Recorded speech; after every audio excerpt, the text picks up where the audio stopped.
What if the reason people don't take you seriously has nothing to do with what you say? This audiobook reveals the silent signals that decide how much respect you're given long before you ever open your mouth. Master them, and you'll never need to prove yourself again. Start listening now. Think back to the last room you walked into where you didn't know everyone. A meeting, a party, an office, a waiting area.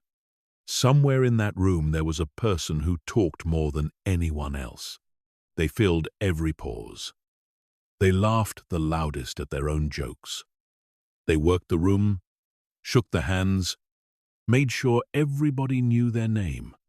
And somewhere else in that same room there was another person who said almost nothing. They arrived quietly. They stood without fidgeting. They listened more than they spoke. And when they did speak, it was brief, and people leaned in to catch it. Now be honest with yourself. Which of those two people did you find yourself watching? Which one made you slightly nervous? Which one, if you had to guess, seemed like they were used to being in charge? It's almost never the loud one. And that fact should stop you in your tracks, because everything you have ever been taught about confidence points in the opposite direction. You've been told to speak up, to network, to make yourself heard, to sell yourself. And none of that is entirely wrong. But it has left out the thing that actually determines whether people respect you. And the thing it left out is this: respect is not given for what you say. Respect is given for what you signal. And people read those signals in seconds, silently, automatically, and almost always before you've said a word. This is the part of human interaction nobody teaches you. There's a judgment happening in every room you enter, running underneath the conversation, invisible and constant. People are deciding how seriously to take you, how much space to give you, whether to interrupt you, whether to look to you when something goes wrong. And they're deciding it based on evidence you're broadcasting without knowing it. The way you enter a space, what your hands do when you're not using them, how fast you move, where your eyes go when someone challenges you, how comfortable you are when nobody is speaking. If you have ever walked out of a conversation replaying it, wondering why you weren't taken seriously, wondering why the person with worse ideas got listened to and you didn't, this is why. It wasn't your argument. It was everything happening around your argument. Here's the part that changes things. Every one of those signals is learnable. Not as a trick, not as a performance, but as a genuine change in how you carry yourself, which produces a genuine change in how the world responds to you. And the strangest thing about it, the thing that surprises almost everyone, is that the signals of real authority are quiet ones. They're not big, they're not loud, they're not impressive. They are small, still, unhurried, and almost invisible until you know what you're looking at. Loud confidence asks for respect. Quiet confidence makes asking unnecessary. Let me tell you what this audiobook is not. It is not a collection of dominance tricks. It is not about crushing handshakes or staring people down or standing with your legs apart to feel powerful. That entire school of advice fails for a reason we'll examine closely. And the reason is that it's still a performance. And performances are always detected. This is also not about becoming cold, silent, or unfriendly. Some of the most quietly powerful people you will ever meet are warm. They are kind. They are easy to be around. What they are not is needy. That word is going to come up again and again. because it sits at the center of everything. Neediness is the single thing that destroys respect faster than anything else. And it leaks out of people through 100 tiny channels they don't control. Remove the need, and the signals correct themselves almost automatically. If you've spent any time learning to read other people, to decode their body language, to notice what their posture and their pauses are telling you, then you already have half of this skill. This is the other half. Not how to read the room, but how the room reads you. Not what you see in others, but what others see in you, in the 2 seconds before you speak. So here's the challenge.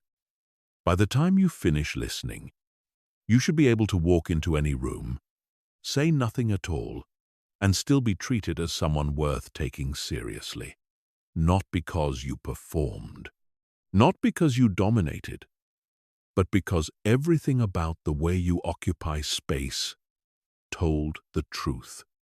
And the truth was that you don't need anything from anyone here. That's a very different way to move through the world. Let's begin. Chapter 1. The 7 seconds that decide everything. Before you have finished walking into a room, the decision has already been made. That's not a figure of speech, and it's not motivational exaggeration. It's one of the most consistently replicated findings in social psychology. And once you understand the mechanics of it, you will never think about first impressions the same way again. Researchers have run a particular kind of experiment many times over.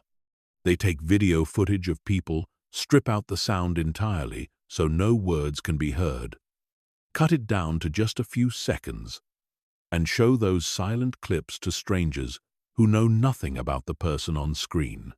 Then they ask those strangers to rate what they saw. How competent does this person seem? How confident? How trustworthy? Would you follow this person? Would you hire them?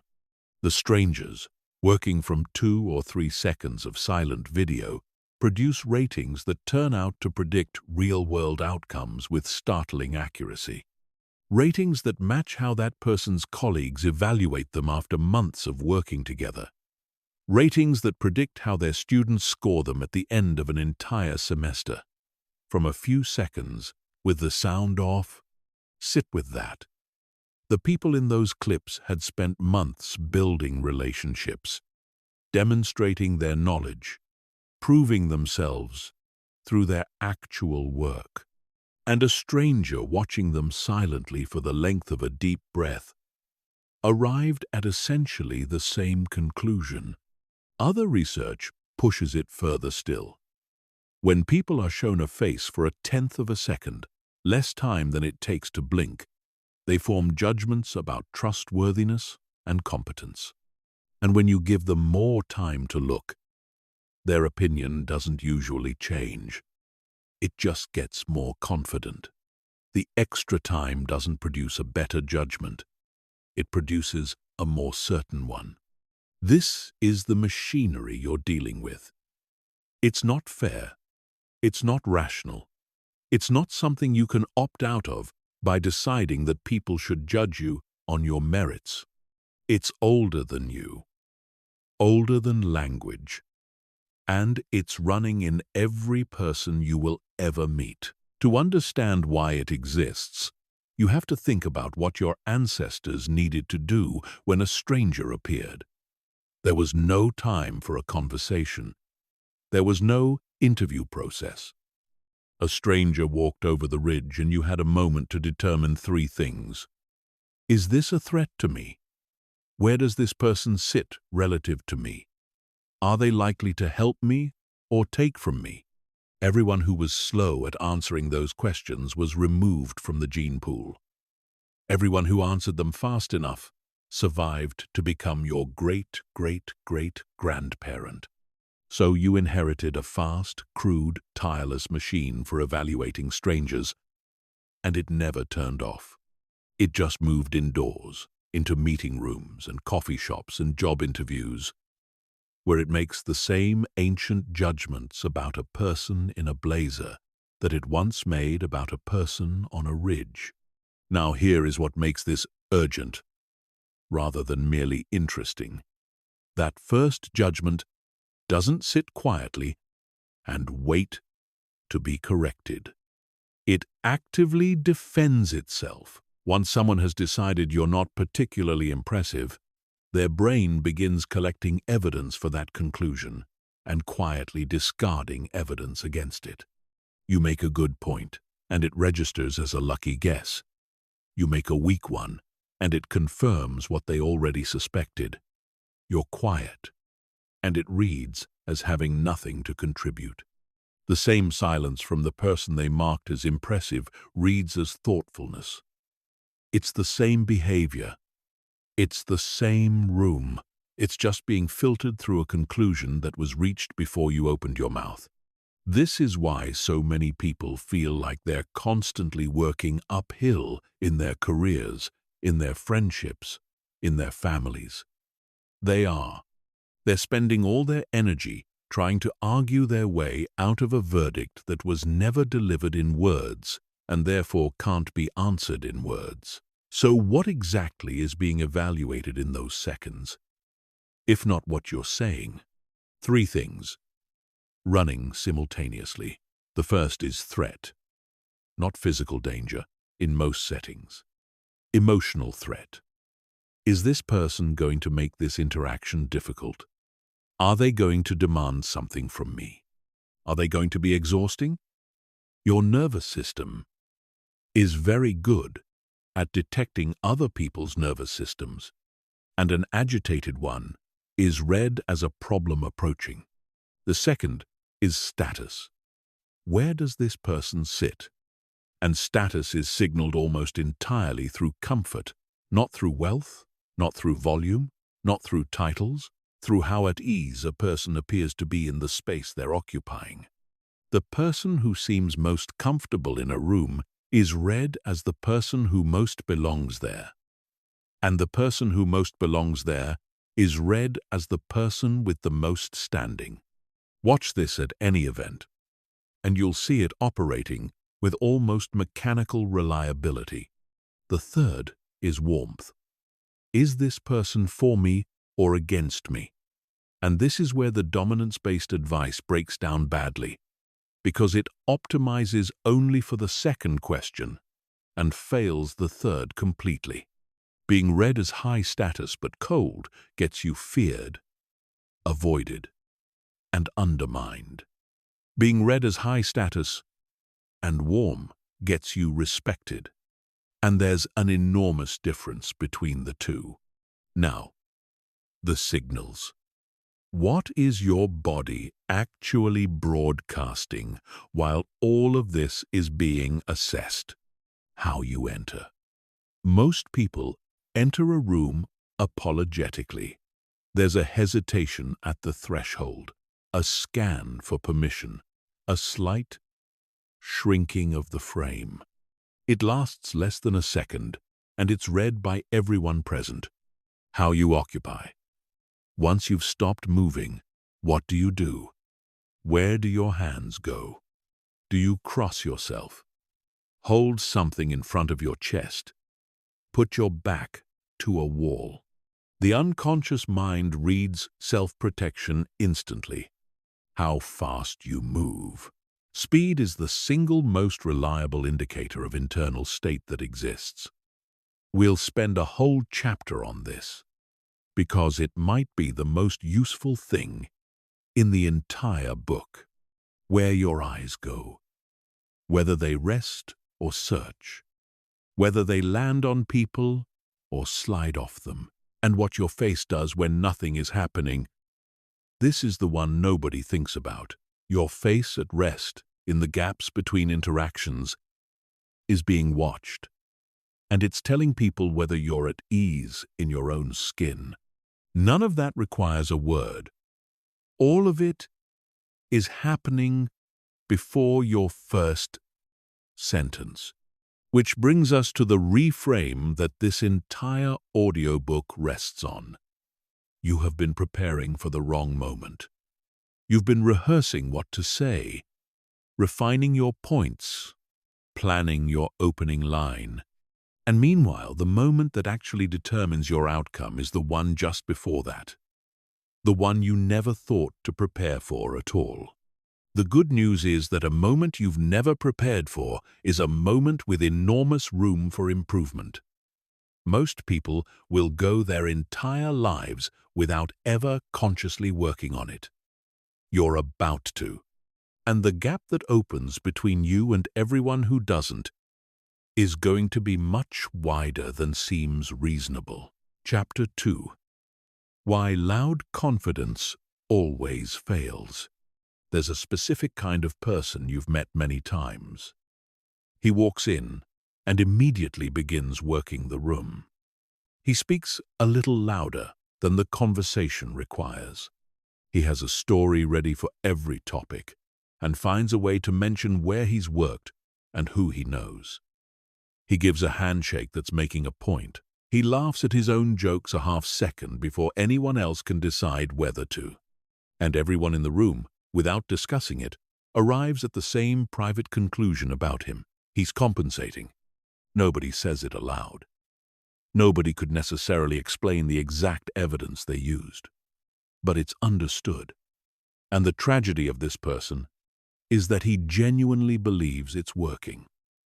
He walks out thinking he owned that room, having no idea that the room read him accurately within the first 30 seconds and has been politely managing him ever since. Understanding exactly why this fails is essential, because the failure isn't in the volume. It's in the logic underneath it. And that same logic might be running in you in much subtler forms. Here's the principle. Every behavior you produce is an implicit statement about what you believe your own value to be, not what you say about yourself, what your behavior assumes. When you speak louder than necessary, the behavior assumes you won't be heard otherwise. When you explain your credentials unprompted, it assumes they wouldn't be recognized otherwise. When you rush to fill a silence, it assumes your presence isn't enough to justify the space you're taking. When you crush someone's hand, it assumes that without the pressure, you'd be overlooked. Every one of those is a bid. And a bid is a request. And a request reveals that you don't already have the thing you're requesting. This is the mechanism, and it's worth stating as plainly as possible. Effort to be respected is itself evidence that you are not. Think about how this works everywhere else in life. The person who tells you they're honest. The company that puts the word trusted in its advertising. The person who insists they're not angry. In every case, the assertion undermines itself. Because a thing that's genuinely true doesn't require announcement. It gets demonstrated by simply existing. Status works exactly the same way. Someone with genuine authority doesn't perform authority, because performing it would imply that it might be in doubt, and it isn't.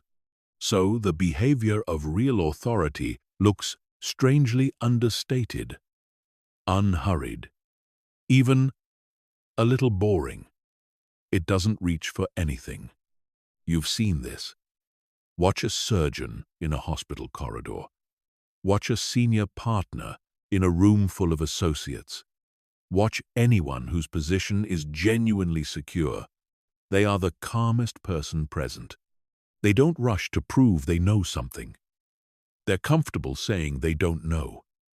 They let silences last. They don't need the room's attention because it's already theirs and always has been. And the not needing is exactly what makes it so. The people below them, the ones still climbing and still uncertain, are the ones talking most. This produces a paradox that traps almost everyone. The harder you work to be respected, the less respected you become. And because the results are disappointing, most people conclude they haven't tried hard enough. So they push harder. They speak more. They prove more aggressively. And they accelerate in exactly the wrong direction, getting further from the outcome with every additional unit of effort. The way out isn't to try harder or to try softer. It's to stop treating respect as something you extract from people through performance and start treating it as something that follows automatically from a particular internal condition. Change the condition and the behavior corrects itself. Manage the behavior while the condition stays broken, and you're just building a better mask, which people will see through anyway, because incongruence is the one thing human beings detect most reliably of all. Now let's make this personal, because it's easy to hear all this and picture the loud guy and feel comfortably superior to him. Loud confidence is only the most visible version. There are quieter ones, and you may recognize yourself in these. The over-explainer. Making a point, then adding a justification, then adding another, then explaining the reasoning behind the justification. Each addition is a bid for approval. Each one reduces the weight of the original point. Confident statements are short, and they're followed by nothing. The apologizer.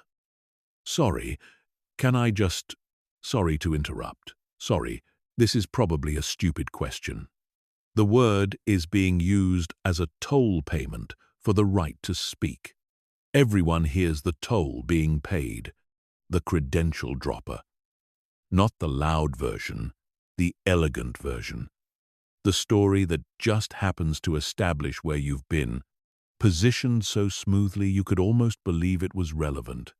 The self-deprecator, beating the room to the criticism so that nobody else gets there first. It feels like humility. It functions as a preemptive apology for existing. The over-agreeer, nodding before the sentence has finished, agreeing at a speed that makes clear you haven't evaluated the thing you're agreeing with. It reads as low-standing instantly, and it's one of the most common tells there is. Every one of these has the identical structure as the loud man's handshake. Something is being requested, and every request tells the room what you believe about yourself. So here's the question to sit with before the next chapter, because it leads directly into it. If all of these behaviors are downstream of one thing, what is the one thing? It's not low self-esteem, exactly. It's more specific and more useful than that. It's the presence of a need, in the moment, directed at the person in front of you.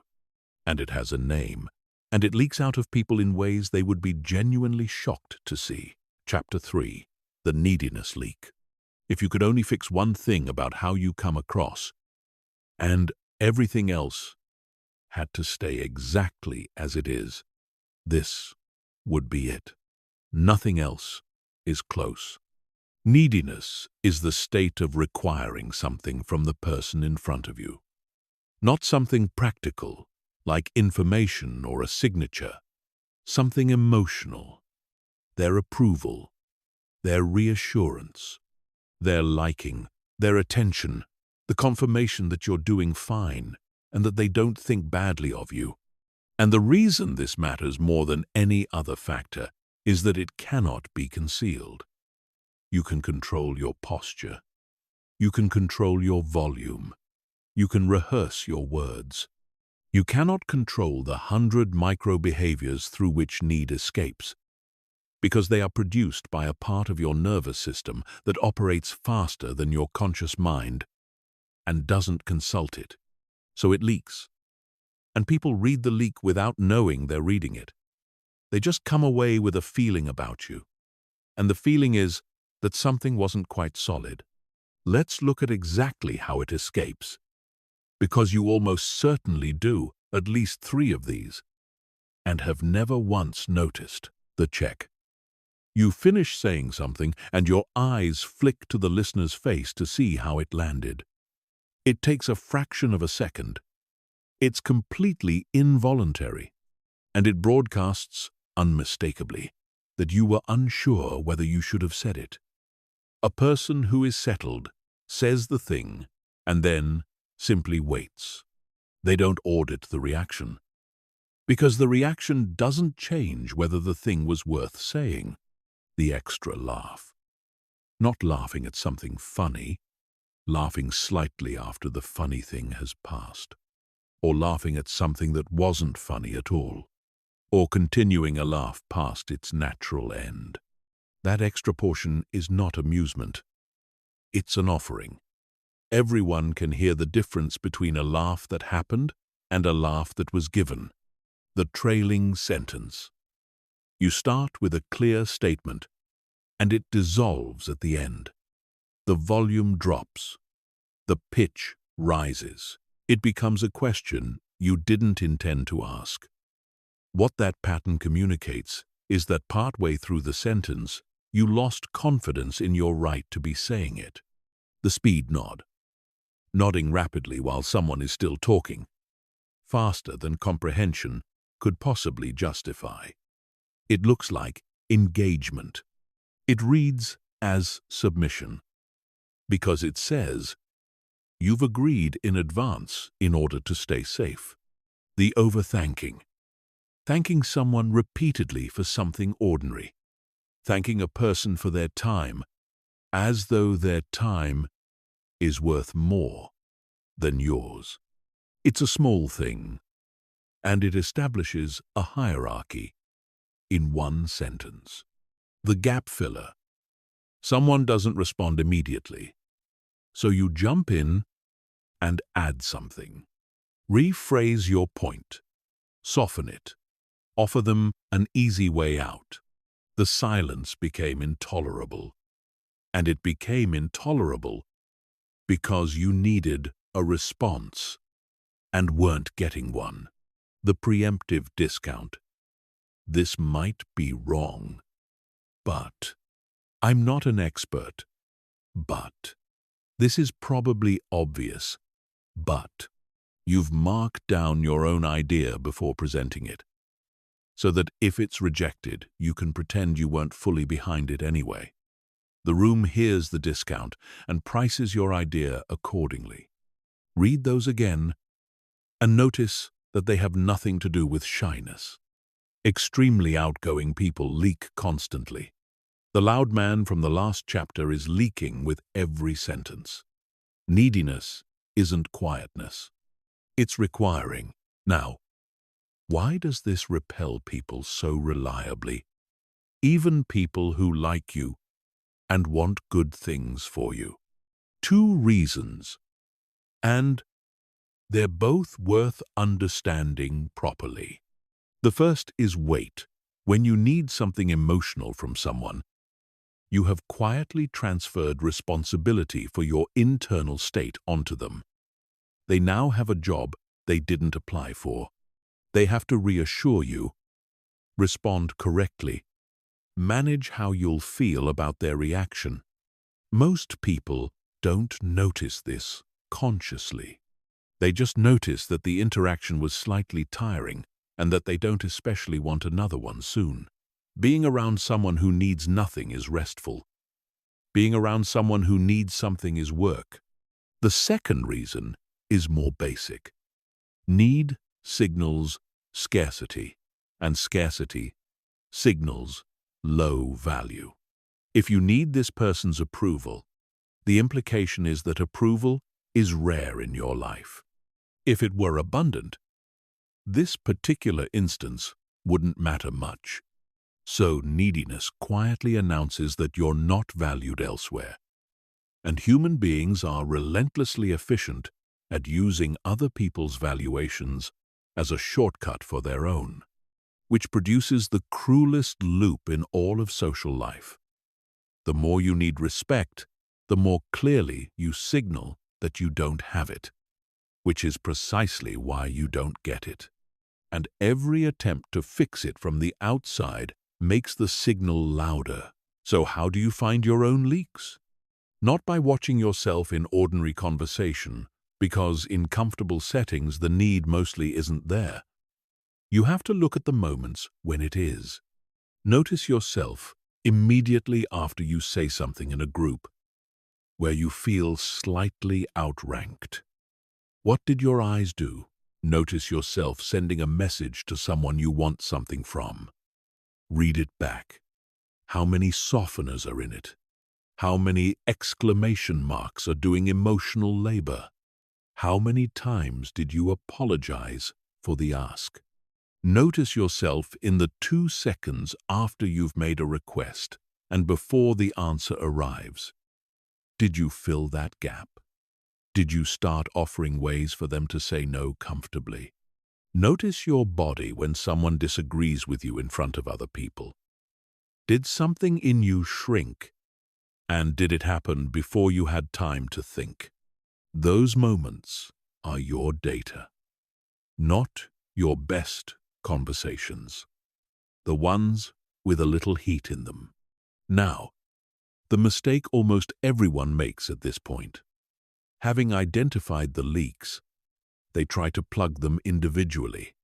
Stop nodding so fast. Stop apologizing.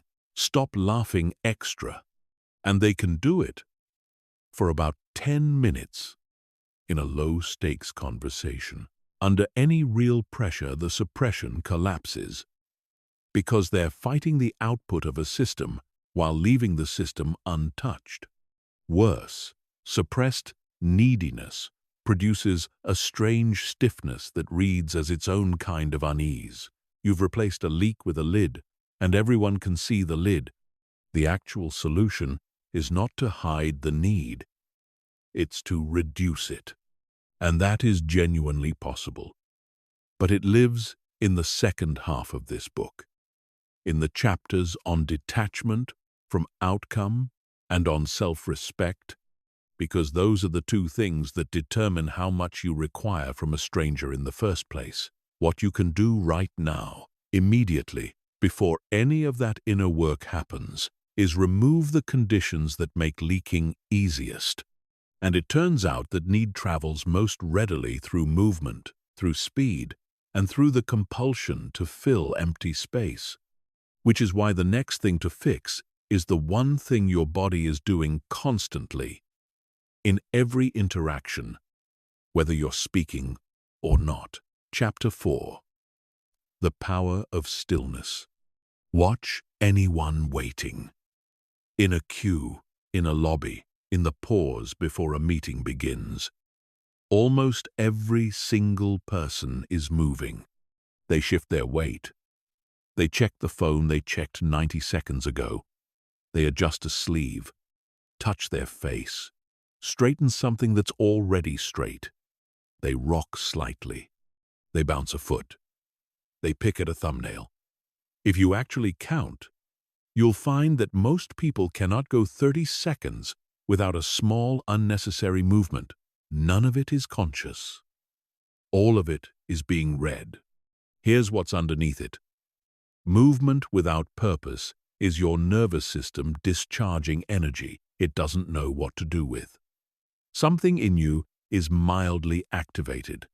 Not frightened, just alert, running slightly hot, and that surplus has to escape somewhere. So it comes out through your hands and your feet and your face.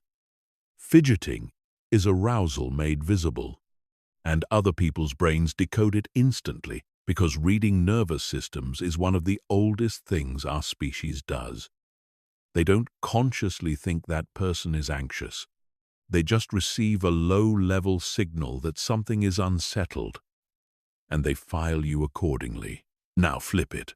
What does a still body communicate? It communicates 2 things at once, and both of them are extraordinarily valuable. The first is that you are not under threat. Nothing here has activated you, which implies, without a word being said, that you've seen situations like this before, and none of them turned out to be a problem. Stillness is a claim about your history. The second is that you are not a threat. Sudden and unpredictable movement puts people on guard at a level below thought. A person who moves smoothly and rarely allows everyone around them to relax. That's why calm people are described as grounding, and why others gravitate toward them without being able to say why. Together, those two signals produce something very close to authority. Not the aggressive kind. The kind people lean on, and there's a scarcity effect on top of it. Because almost nobody is still, the person who is becomes conspicuous. In a room of small, constant motion, the one motionless figure draws the eye the way a single stationary object does in a moving crowd. You don't have to compete for attention, you just have to stop doing what everyone else is doing.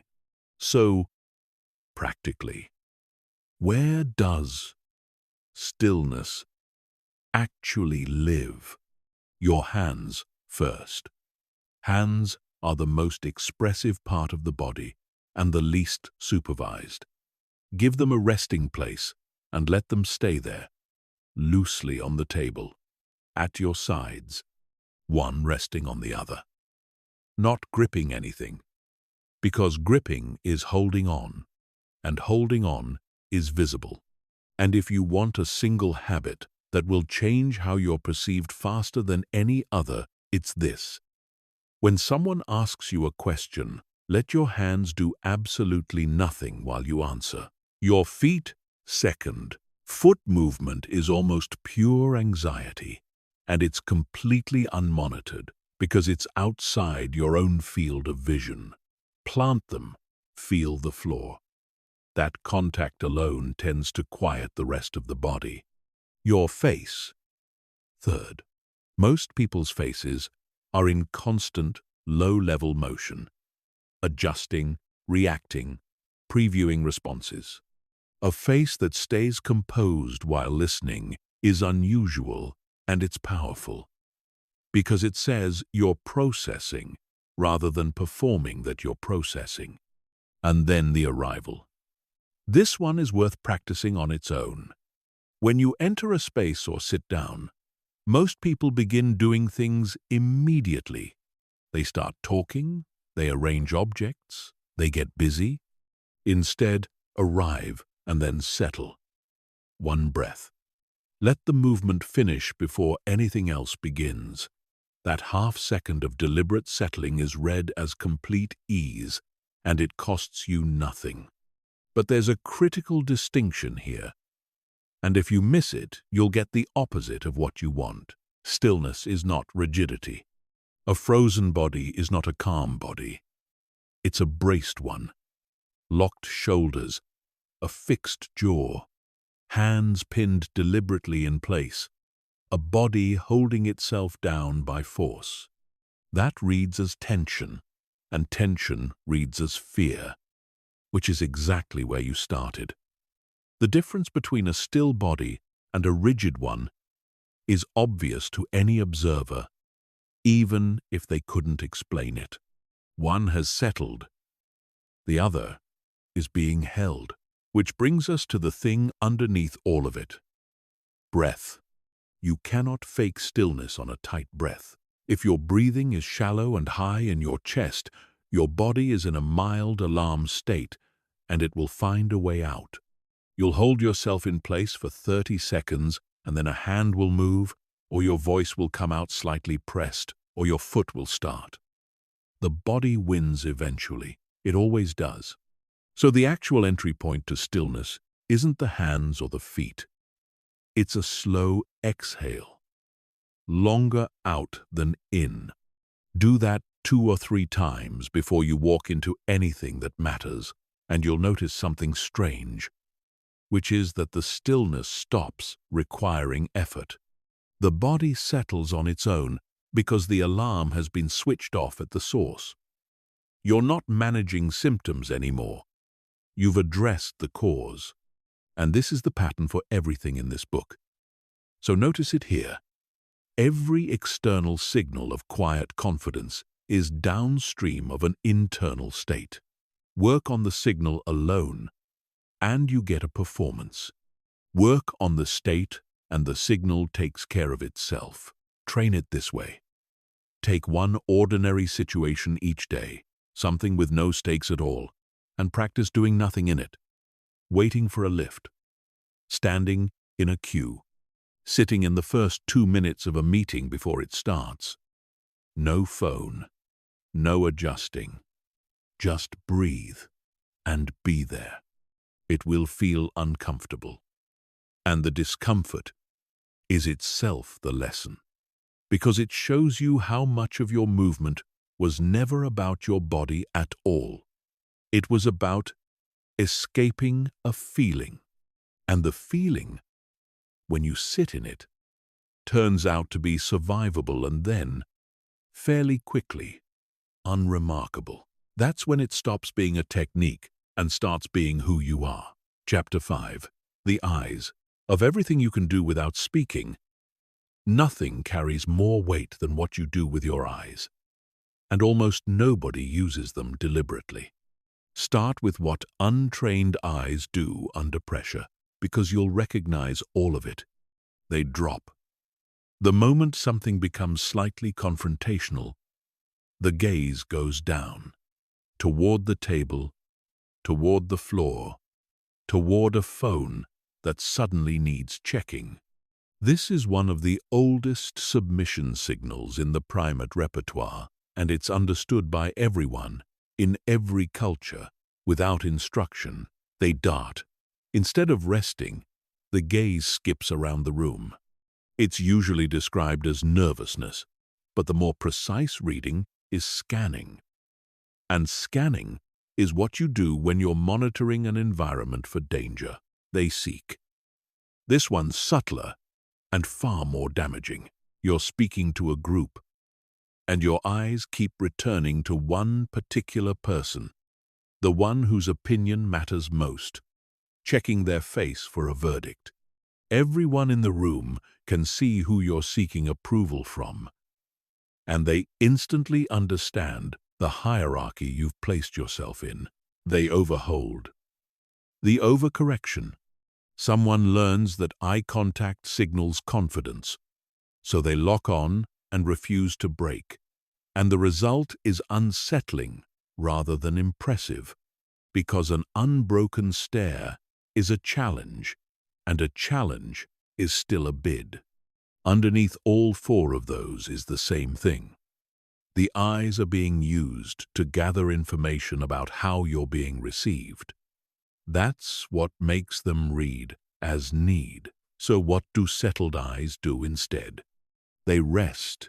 That's the whole thing. They land on a person and they stay for a natural stretch. And then they move somewhere else because there was somewhere else worth looking, not because staying became uncomfortable. The essential difference isn't duration. It's why you break. If your gaze moves away because it's finished, that's ease. If it moves away because the contact got too intense to hold, everybody feels it, including you. People obsess over how long to hold eye contact, and it's the wrong question. Hold it until you're done. The moment you're doing it to account, you're performing again. There's a second variable that matters even more, and it's the one nobody talks about. The quality of the look. A hard gaze and a soft gaze can be identical in duration and produce completely opposite results. The hard gaze comes with tension around the eyes, a narrowing, a slight fixity. It's evaluating you, and everyone can feel the evaluation. It produces defensiveness, which is why the dominant stare approach makes people dislike you while grudgingly conceding you're not weak, which is a terrible trade. The soft gaze has relaxed muscles around the eye and an unhurried quality to it. It's not measuring you. It's simply present with you. And that combination is exactly the thing described earlier as warmth plus standing, which is the rarest and most effective pairing there is. You're not afraid of them, and you're not against them. Almost nobody manages both at once. Most people can only produce warmth by shrinking slightly, or strength by hardening slightly. If you want to feel the difference in your own face right now, do this. Look at something across the room and let the muscles around your eyes soften without changing where you're looking. Something in your whole face changes. That's the gaze you want. And the reason it's so hard to fake is that it requires you to actually not be braced. Now, the part most people get backwards. The most powerful use of your eyes isn't while you're speaking. It's while you're listening. Almost everyone's attention degrades while another person talks. The eyes drift, or they hold position while the mind moves elsewhere.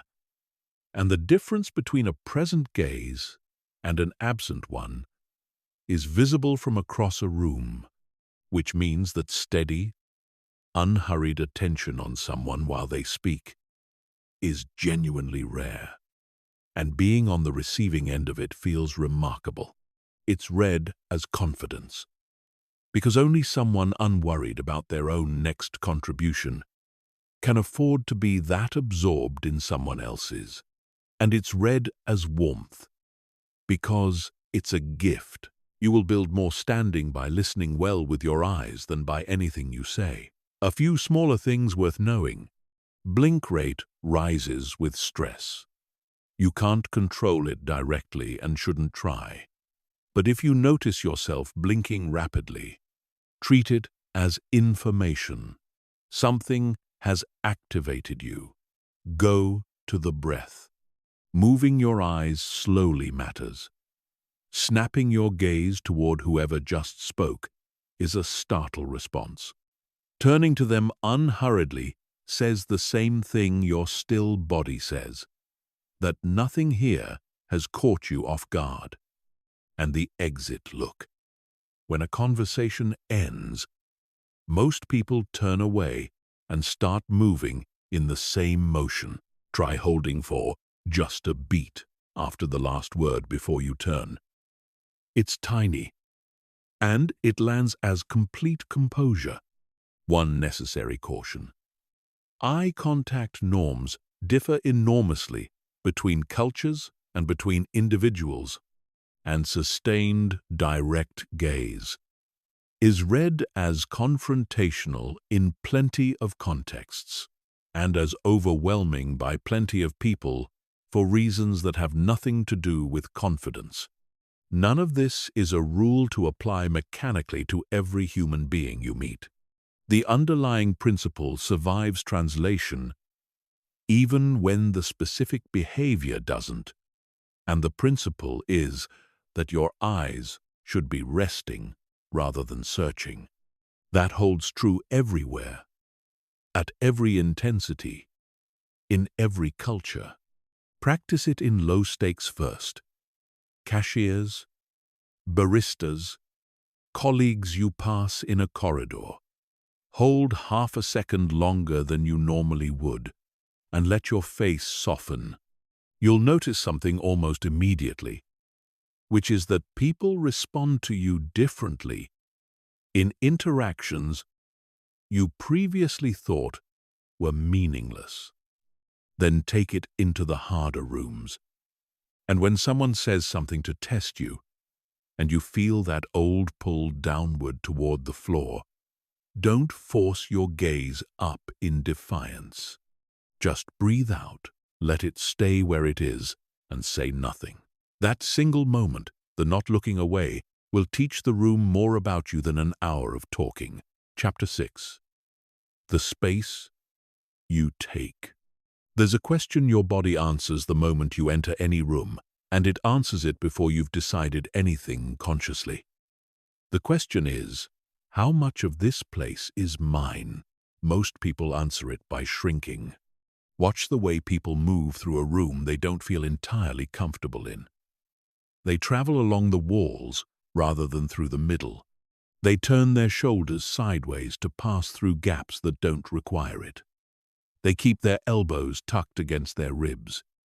They sit on the front third of a chair as though they might need to leave shortly. They put their bag on their lap. They hold a drink up near their chest. They pick the seat nearest the door, or the one nobody else wanted, and they take it gratefully. None of this is decided. All of it is a physical statement. And the statement is, I am not sure I'm supposed to be here. Everyone in that room receives the statement. Nobody consciously processes it. They simply come away having filed you as a person of no particular consequence, and they'd be unable to tell you why. Now, before going further, a warning about the advice that usually shows up at this point, because you've almost certainly encountered it, and it will actively hurt you. You've been told to stand with your feet apart and your hands on your hips, to take up as much room as possible, to strike a pose before a meeting and feel your confidence transform.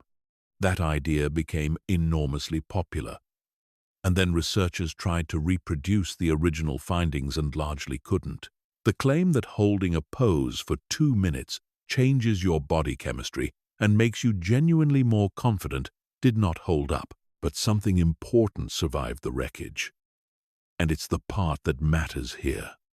How you occupy space absolutely does change how other people read you. What failed was the idea that you can perform your way into an internal state. What remains true is that your internal state expresses itself through space, and that constricting yourself is read, accurately, as constriction. So the goal is not to spread out. Spreading out is the loud man, again, in a different costume. Man spreading across a train seat, hands laced behind the head, feet on furniture, elbows claiming the armrests on both sides.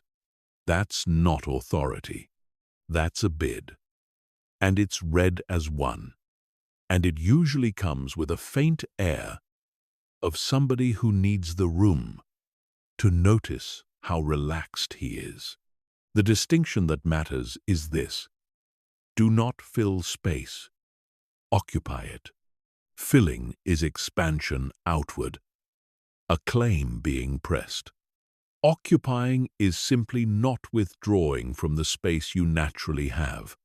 The person with real standing isn't taking up more room than anyone else. They're taking up exactly their own room, comfortably, without apology. And that is much rarer than it sounds. Let's go through it properly. Start with the vertical, because it's the fastest correction available to you.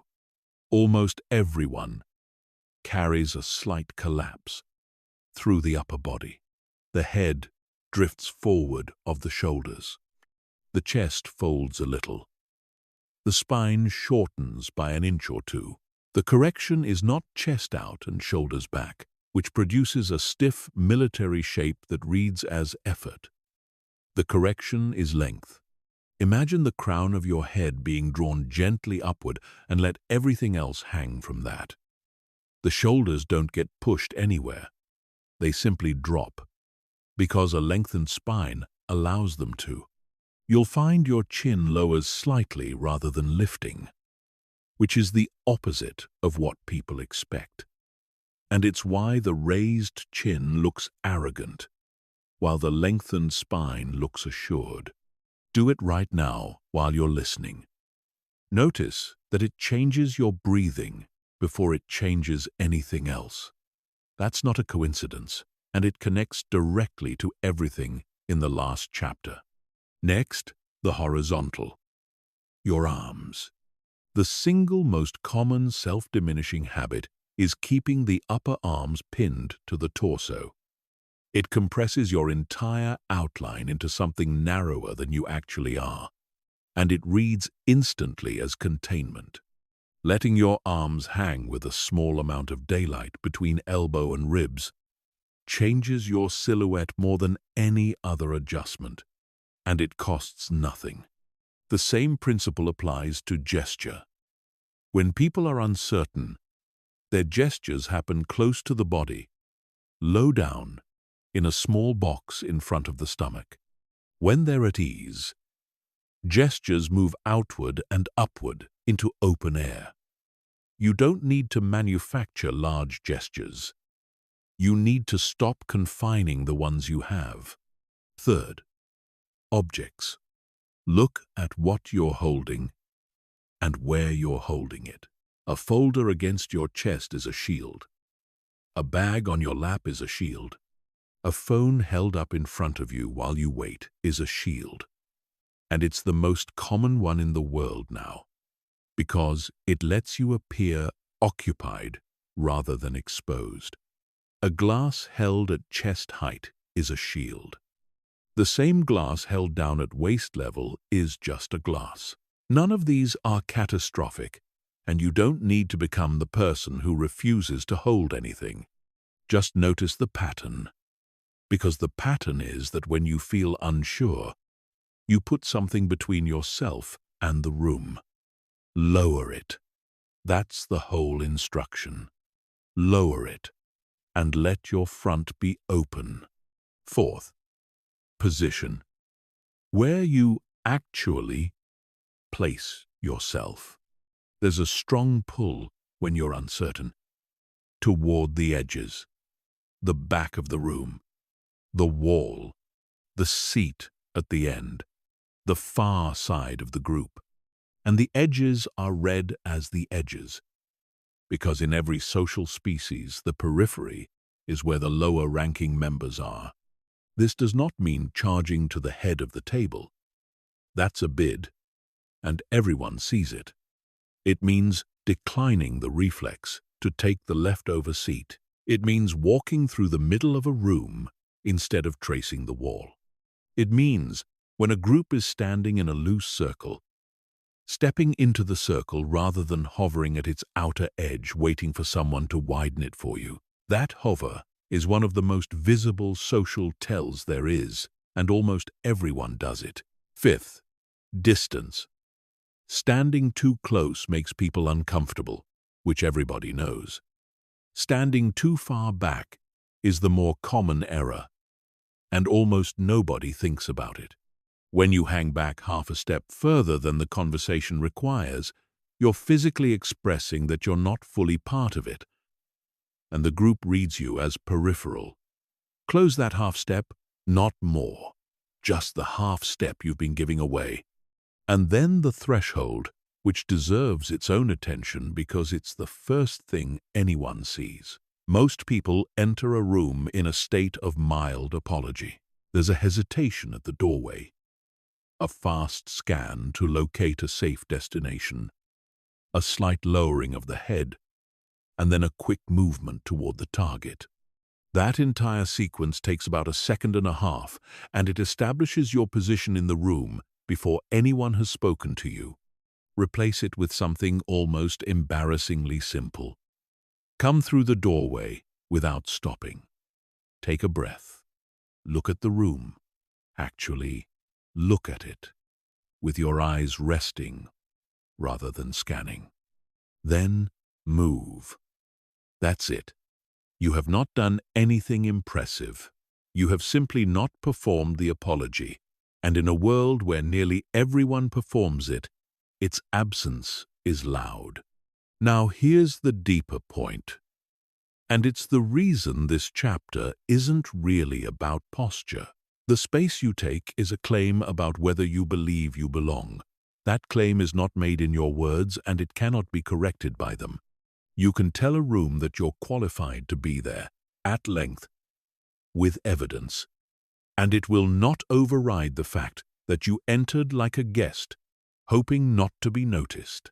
The body's statement is trusted over the mouth's always, in every conflict between them, because everyone knows how easy words are to produce and how hard the body is to control, which means that most of the effort people put into justifying their presence somewhere is wasted, and a much smaller amount of attention put into how they physically inhabit that presence would do the entire job. Practice it where nothing is at stake. In shops, on public transport, in lifts. Stand at full length. Let your arms have room. Keep your hands empty and low. Walk through the middle. Do it for a week and something will start to feel strange, which is that the version of you who shrank now feels like a costume you were wearing rather than the real thing underneath. That's the correct order of events. You don't wait to feel like you belong and then take up space. You take up your space, and belonging arrives afterward, as a conclusion drawn from the evidence. Chapter 7. The authority of moving slowly. If you only take one thing from this entire book and apply it starting tomorrow, take this one. Of everything discussed here, nothing produces a faster change in how you're treated, and nothing is easier to implement, because it requires no courage and no new skill. It only requires that you stop doing something. Stop hurrying. Speed is the most honest signal your body produces. It's more reliable than posture, because posture can be held deliberately for a few minutes. It's more reliable than eye contact, because that can be managed with effort. Speed leaks constantly, in every movement, all day, and almost nobody thinks to monitor it. Here's why it carries so much information. Hurrying is a response to pressure. Something has to happen soon, or something bad follows, or someone is waiting. So when your movements are fast, you are physically expressing that you are subject to a pressure that is greater than you. And now look at who hurries in any hierarchy you've ever observed. In a restaurant, the staff move quickly, and the guests do not. In a hospital, the junior staff move quickly, and the consultant does not. In an office, the person carrying the papers moves quickly, and the person receiving them does not. This isn't a rule anyone wrote down. It's the direct physical expression of whose time is being spent on whose behalf. The person who is responding moves fast. The person being responded to moves at their own pace. So when you rush, you're not signaling that you're busy or important or productive. You're signaling that you're responding to someone else's schedule. Every fast movement is a small statement that your time belongs to somebody other than you. Once you see this, you'll see it everywhere. Notice the person who half jogs the last few steps to a lift someone is holding. Notice the person who reaches across a table for something with a quick snatching motion. Notice the person who springs up from a chair the second a meeting ends. Notice how fast most people take out a phone, sign a document, put on a coat, answer a door. Now notice the ones who don't. There's usually one person in every room who moves at a completely different tempo from everyone around them. And you will find, reliably, that this is the person with the most standing, not because they trained themselves to move slowly, because nothing in the room is applying pressure to them, and their body is simply telling the truth about that. You can run this in reverse. Move at the tempo of a person under no pressure, and something interesting happens. People begin treating you as a person under no pressure, and then, because of how these loops work, you gradually stop being under so much of it. Let's get specific about where speed lives, because it's not one behavior, it's about 20. Your walk. Most people walk perceptibly faster than their destination requires. Take 10 or 15% off.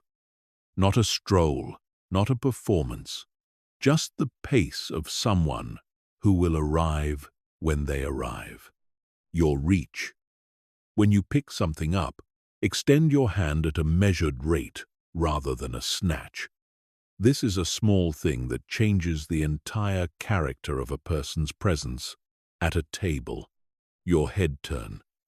When someone says your name, Most people snap toward the sound. That's a startle response, and it's read as one.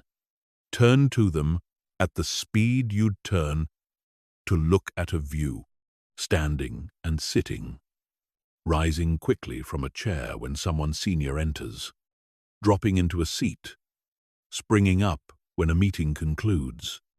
Every one of these can be done at half the speed with no loss whatsoever except the loss of the signal. Your response time.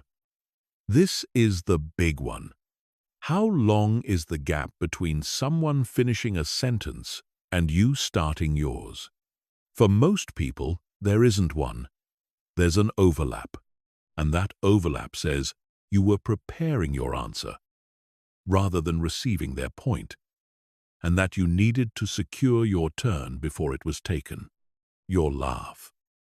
The instant laugh is a reflex, and it reads as one. The laugh that arrives a beat later, after the thing has actually registered as funny, carries far more weight because it was earned rather than automatic. Your yes. How fast do you agree to things?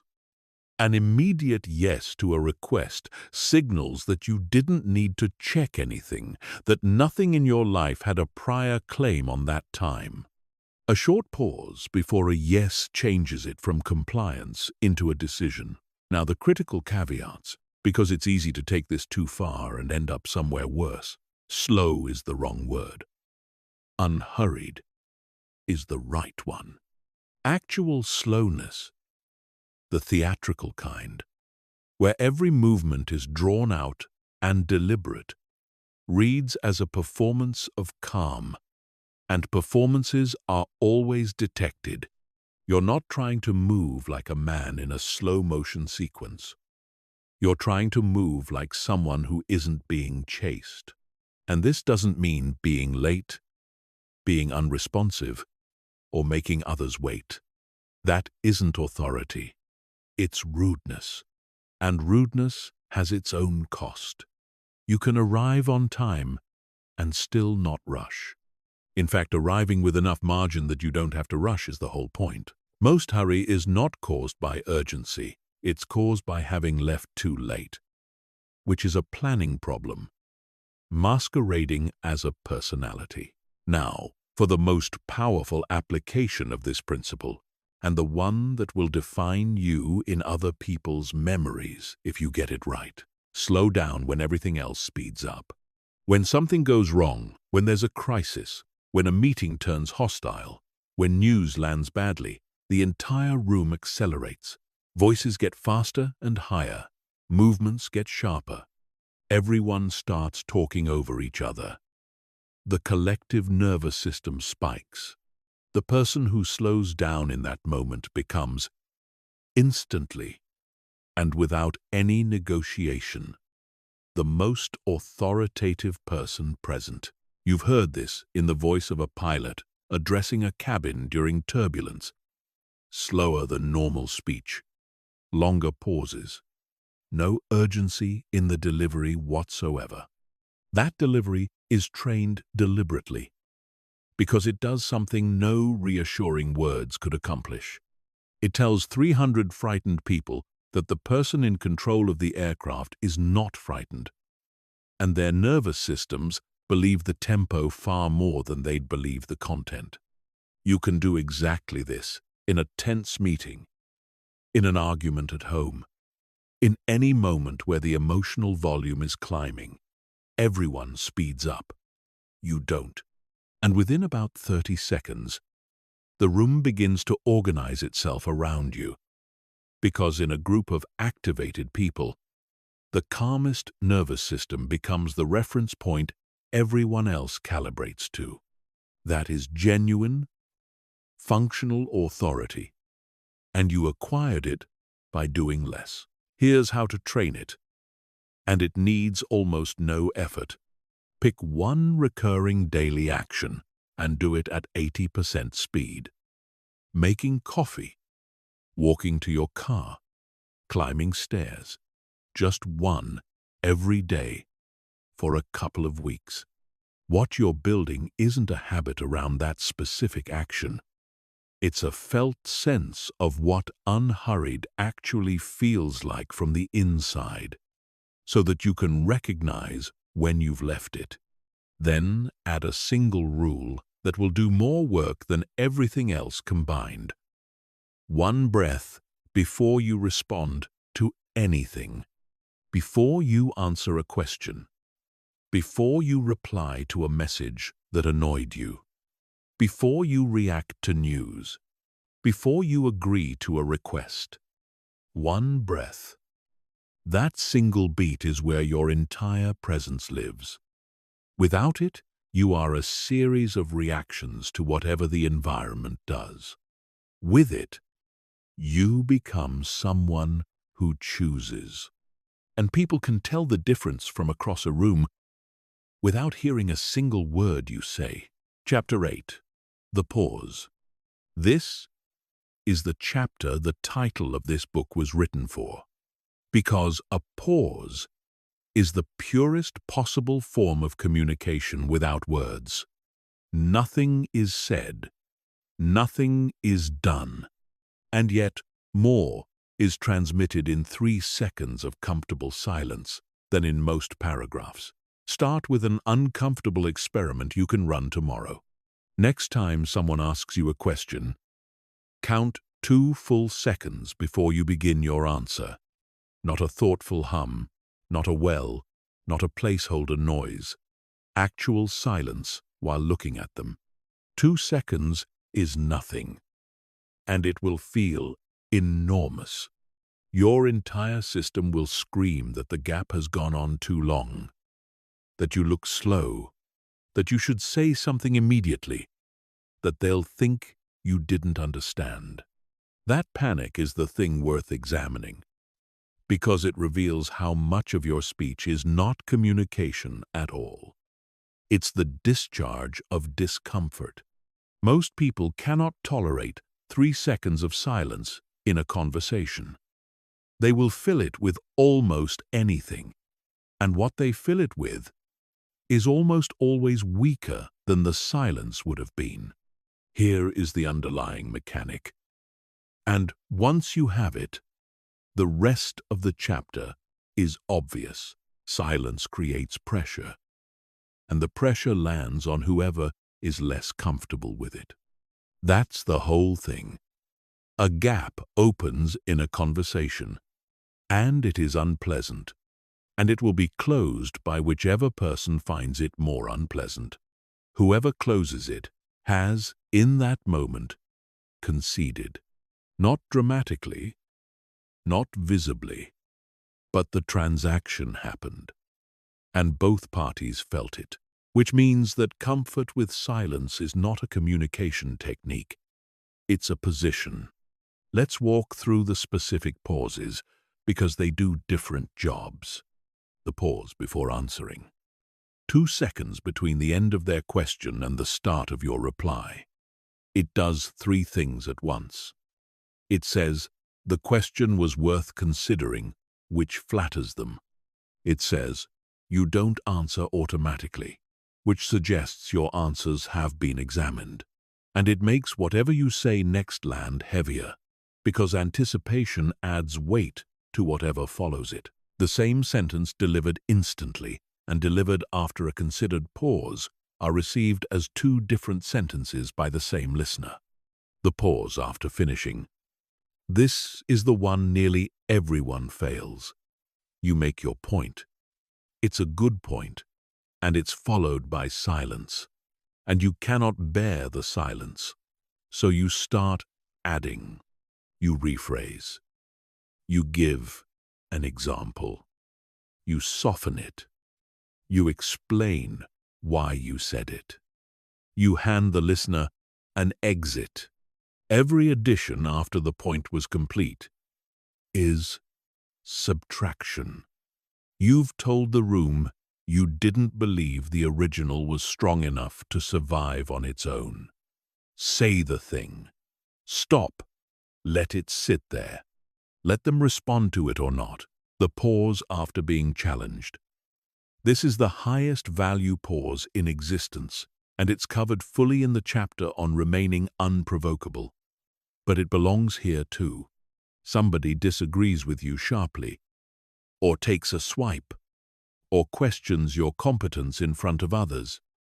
The universal reflex is to respond fast, because speed feels like strength. Speed is not strength here. Speed says it got in. Take the breath. Look at them. Let 2 or 3 seconds pass with an unbothered face. Everyone in the room will watch that silence and draw a conclusion. And the conclusion will be that the attack did not reach you, which is worse for the attacker than any reply you could construct. The pause when you don't know. Most people cannot sit in not knowing for even a second. They produce something immediately to cover the gap, and the something is usually vague and obviously improvised. Sitting quietly, thinking visibly, and then saying you'd need to look into that is read as security, because only a person who isn't worried about appearing insufficient can afford to visibly not know. And the pause that functions as a boundary, which is the strongest one of all. Someone says something out of line, a joke at your expense, a remark that's a little too personal, a comment that crosses a line. The options everyone thinks they have are to laugh along, which endorses it, or to object, which makes you the problem.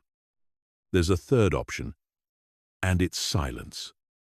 No laugh, no smile, no objection. You simply don't respond. Hold a neutral face and let the remark sit in the open air where everybody can hear how it sounded. It's brutal. It's completely deniable. And nothing else comes close. A person who says something inappropriate and receives nothing back is left alone with what they said in front of witnesses. Almost everyone will fill that silence themselves. And what they fill it with is usually a retreat. You did not say a word. And the boundary was established more firmly than any sentence could have managed. Now, the ways this goes wrong, because it can. The first failure is the weaponized pause. Silence used deliberately to unsettle people, held too long with a hard face, as a technique. People feel it immediately, and it reads as a game being played on them. It generates resentment rather than respect. The difference between a natural pause and a manipulative one is what your face is doing during it, and whether the silence is there because you're genuinely comfortable or because you're trying to produce an effect. The second failure is confusing silence with withholding. The person who says very little in order to seem mysterious, who answers questions minimally to appear deep, that isn't presence. It's a wall, and people find it tiring rather than compelling.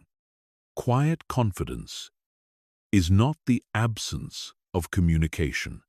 Some of the people who use silence best are also generous, warm, and easy to talk to.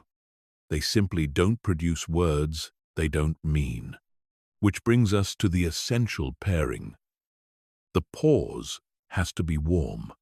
A silence with a soft face is thoughtful and comfortable and inclusive. The identical silence with a tight jaw and narrowed eyes is a threat. Same duration, same absence of words, entirely opposite effect. If you take only one calibration from this chapter, take that one. Soften your face and the silence becomes generous. Harden it, and the silence becomes a weapon. And weapons invite defense. The final application, and it's the one that will make people describe you as someone they trust. Pause after they finish speaking. before you respond, every single time. Not to seem thoughtful, to actually be finished listening. Most conversations are two people waiting to talk, and everyone knows it, and everyone has become numb to it.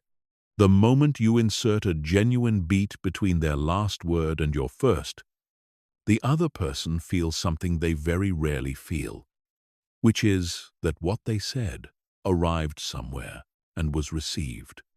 That feeling is rare enough that people remember who gave it to them. And they will tell you, without being able to explain it, that talking to you is different. You achieve that by not talking. Chapter 9. Killing the approval reflex. Everything up to this point has been about the outside. How you stand, how you move, where you look, when you speak. Those changes are real, and they work. And if you did nothing but apply them, you would already be treated differently. But you'd be maintaining them by effort. And effort is finite. Under enough pressure, the maintenance fails, and the old signals come back, because they were never the actual problem. They were symptoms. So, from here, the book turns inward, to the machinery that produces those signals. And the first piece of machinery is a reflex sitting in almost every person, running silently, shaping decisions they believe they're making freely. The approval reflex is the automatic orientation toward the question, did they like that? Notice the word reflex. It isn't a decision. It isn't a value you've chosen. It fires on its own, faster than thought. In the moment after you speak. In the moment after you send a message. In the moment after you make any choice that another person could evaluate. And it fires whether or not the person's opinion actually matters to you, which is the clearest evidence that it isn't rational. You were not born with it, and you didn't choose it. It was installed. And the installation was reasonable at the time. For most of human history, exclusion from your group was not a social inconvenience. It was fatal. A person alone did not survive the winter, or the predator, or the injury. So we became a species with an extremely sensitive early warning system for disapproval. Because disapproval was the leading indicator of exclusion, and exclusion was death. That system fires on the same circuitry as physical pain, which is why social rejection genuinely hurts rather than metaphorically hurts. Then, on top of that inheritance, came your childhood. In your earliest years, your brain was in a state of near total absorption, taking in patterns without evaluating them. And what most children learn during that period is a simple equation. Certain behaviors produce warmth, attention, and safety. Others produce coldness, withdrawal, or trouble. Nobody stated the equation aloud. It was absorbed through repetition, and it became a rule operating below your awareness ever since. If approval was conditional in your house, the reflex is stronger. If love was withdrawn as a form of correction, it's stronger still. If you were praised for being good, for being easy, for not causing problems, then a very deep part of you concluded that your acceptability is a performance you must keep delivering. Which brings us to today, where a fully grown adult with their own income and their own home finds themselves adjusting their opinion in a meeting because someone frowned.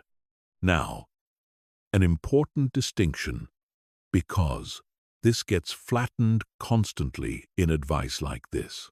Wanting to be liked is completely normal, and there is nothing wrong with it. Caring what people think is not a defect. It's a functioning social instinct. And people who genuinely don't care what anyone thinks are not admirable.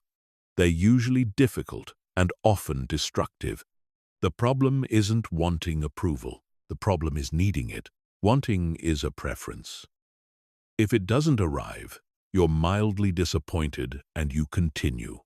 Needing means your internal state is determined by their verdict, which means the verdict has to be secured, which means you will adjust yourself to secure it. That adjustment is what leaks.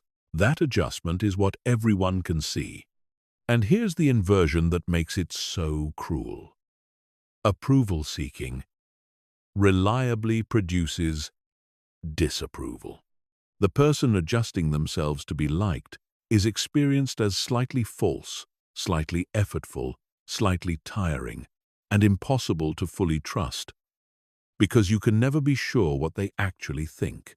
The person who isn't adjusting is experienced as solid, readable, and safe. So the very behavior aimed at securing approval is the behavior that undermines it, and the harder it's applied, the worse it performs. So how do you dismantle a reflex you didn't install and can't simply decide to stop? Not by deciding. You cannot think your way out of a nervous system pattern. You have to give it new evidence repeatedly until it updates. Start with noticing, because you cannot change something you can't see. For 1 week, don't try to change anything at all. Just catch the reflex firing, the eye flick after you speak, the small internal check when you send a message, the rush of relief when someone responds warmly, and the drop when they don't. Watch it like a weather pattern. Most people are genuinely startled by how often it fires. Once they start counting, then begin the exposure. And this is the actual work. The reflex predicts that disapproval is dangerous. The only way to update it is to survive small amounts of disapproval until the prediction is corrected by experience. So collect small, safe doses of it deliberately. Say, "I don't know," out loud, in a room where you're expected to know. Order what you actually want rather than what's easiest to order. Disagree once a day with something minor, without hedging it, without the preemptive discount, without softening the ending. Send a message with no exclamation marks and no apologies in it, and resist the pull to add one. Don't laugh at the joke that wasn't funny. This one is small and startlingly hard. Sit through a silence you'd normally fill. Let someone be mildly annoyed with you without immediately repairing it. Each of these is deliberately trivial. That's the point. You're not trying to be brave. You're trying to accumulate evidence, and the evidence is that you did the thing and nothing bad happened. Do that enough times, and the prediction begins to change on its own, which is the only way a prediction ever changes. Alongside the exposure, run one question whenever the fear spikes. Follow it all the way down. What if they disapprove? Then they'd think less of me. And then what?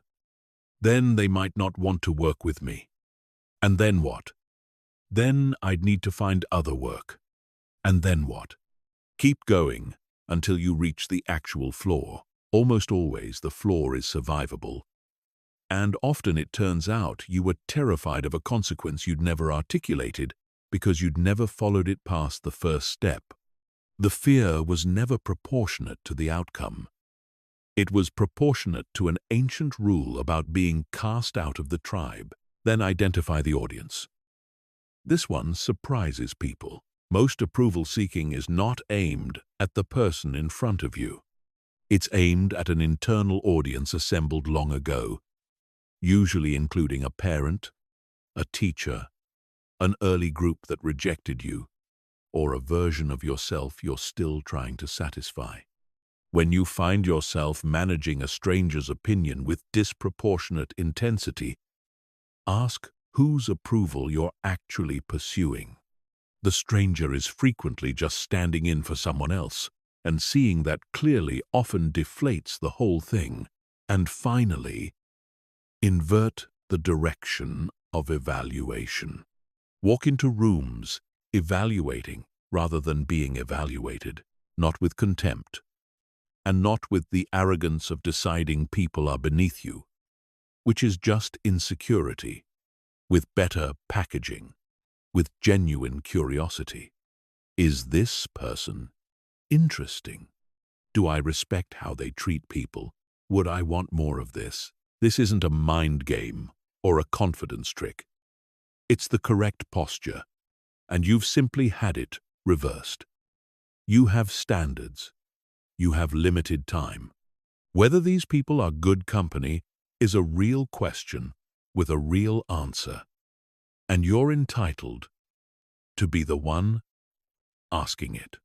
The moment you are genuinely occupied with assessing them, the machinery that assesses how you're being received goes quiet, because it can't run in both directions at once. One honest warning before the next chapter. When you stop supplying approval-seeking behavior, some of your relationships will destabilize. Not all, but some. There are people in your life who came to rely on the version of you that accommodated, apologized, agreed quickly, and never made anything difficult. When that version stops appearing, those people will experience it as you having changed for the worse, and some of them will tell you so. That reaction is information, not evidence that you've made a mistake. A relationship that requires your smallness was never a relationship with you. It was a relationship with your compliance. Most people, though, will simply start treating you better without noticing that anything happened. Chapter 10. Becoming unprovocable. Everything in this book gets tested in one specific moment, and it lasts about half a second. Someone pushes. It might be a joke at your expense with a little too much edge on it. It might be a dismissive interruption. It might be someone taking credit for your work in front of the people who matter. It might be a question designed to expose you, or a raised voice, or one of those comments delivered with a smile that everybody understands wasn't friendly. Whatever form it takes, in the half-second after it lands, your body does something. And that something is the truest statement about your standing that you will make all day. Most people flinch. It's tiny. The jaw tightens. The breath goes shallow and high. There's a fast blink, a small backward shift, a laugh that arrives too quickly and too eagerly. And then, usually, the explanation begins. Everyone in the room sees the flinch. Nobody comments on it. Everybody updates. To understand why this matters so much, you have to understand what a provocation actually is. It's rarely simple cruelty. Most of the time it's a probe.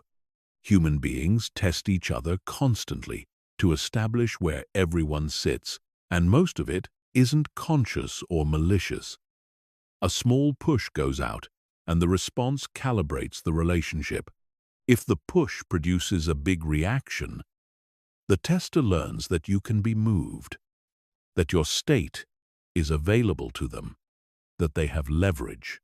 If it produces nothing at all, they learn there's no purchase there.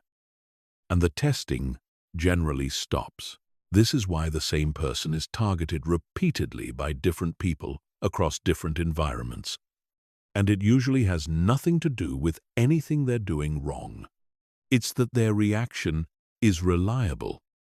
And reliable reactions attract more probes. The rule underneath all of it is simple, and it's worth memorizing. Whoever reacts most has the least standing. Not whoever is loudest, not whoever wins the exchange. Whoever's state was most changed by the other person, which explains something that confuses people endlessly. You can win an argument comprehensively, demolish every point, be entirely correct, and still come out of it with less respect than you went in with. Because the room didn't score the argument. The room noticed that you were destabilized and that they were not. Now look at what most people do. Instead of flinching visibly, they explain. The accusation lands and the immediate response is a defense. Actually, what happened was, to be fair, I did try to. No, the reason for that is, and every one of those is understandable, and every one of them concedes, because defending yourself instantly grants the accusation jurisdiction.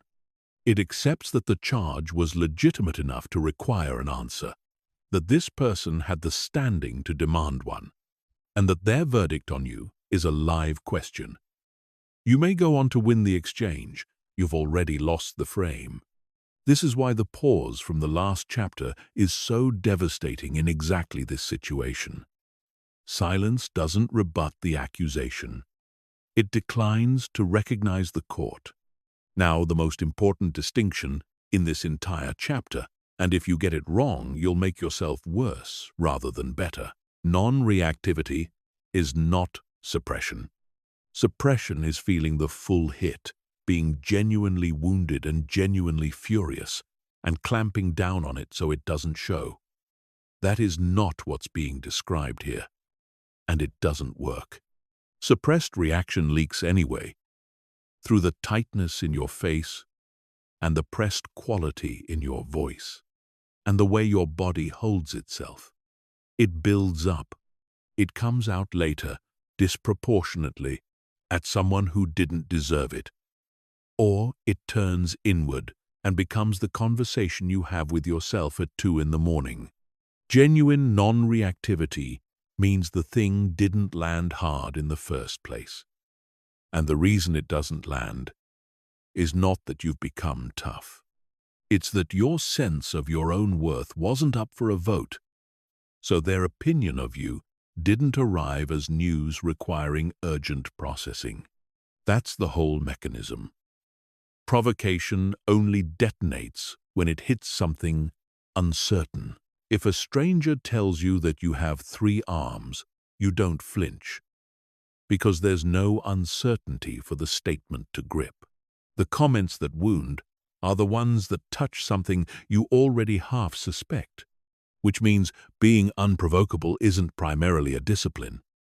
It's a byproduct of having settled a few questions about yourself internally, which is exactly where this book goes next. But there's a physical practice in the meantime, and it works immediately before any of that inner resolution is complete. The gap between what happened and what you do. Insert 1 breath. That's it. That's the entire technique. 1 exhale. It sounds far too small to matter. And it's the difference between a person who is operated by their environment and a person who isn't. Everything reactive lives in the space where the breath should be.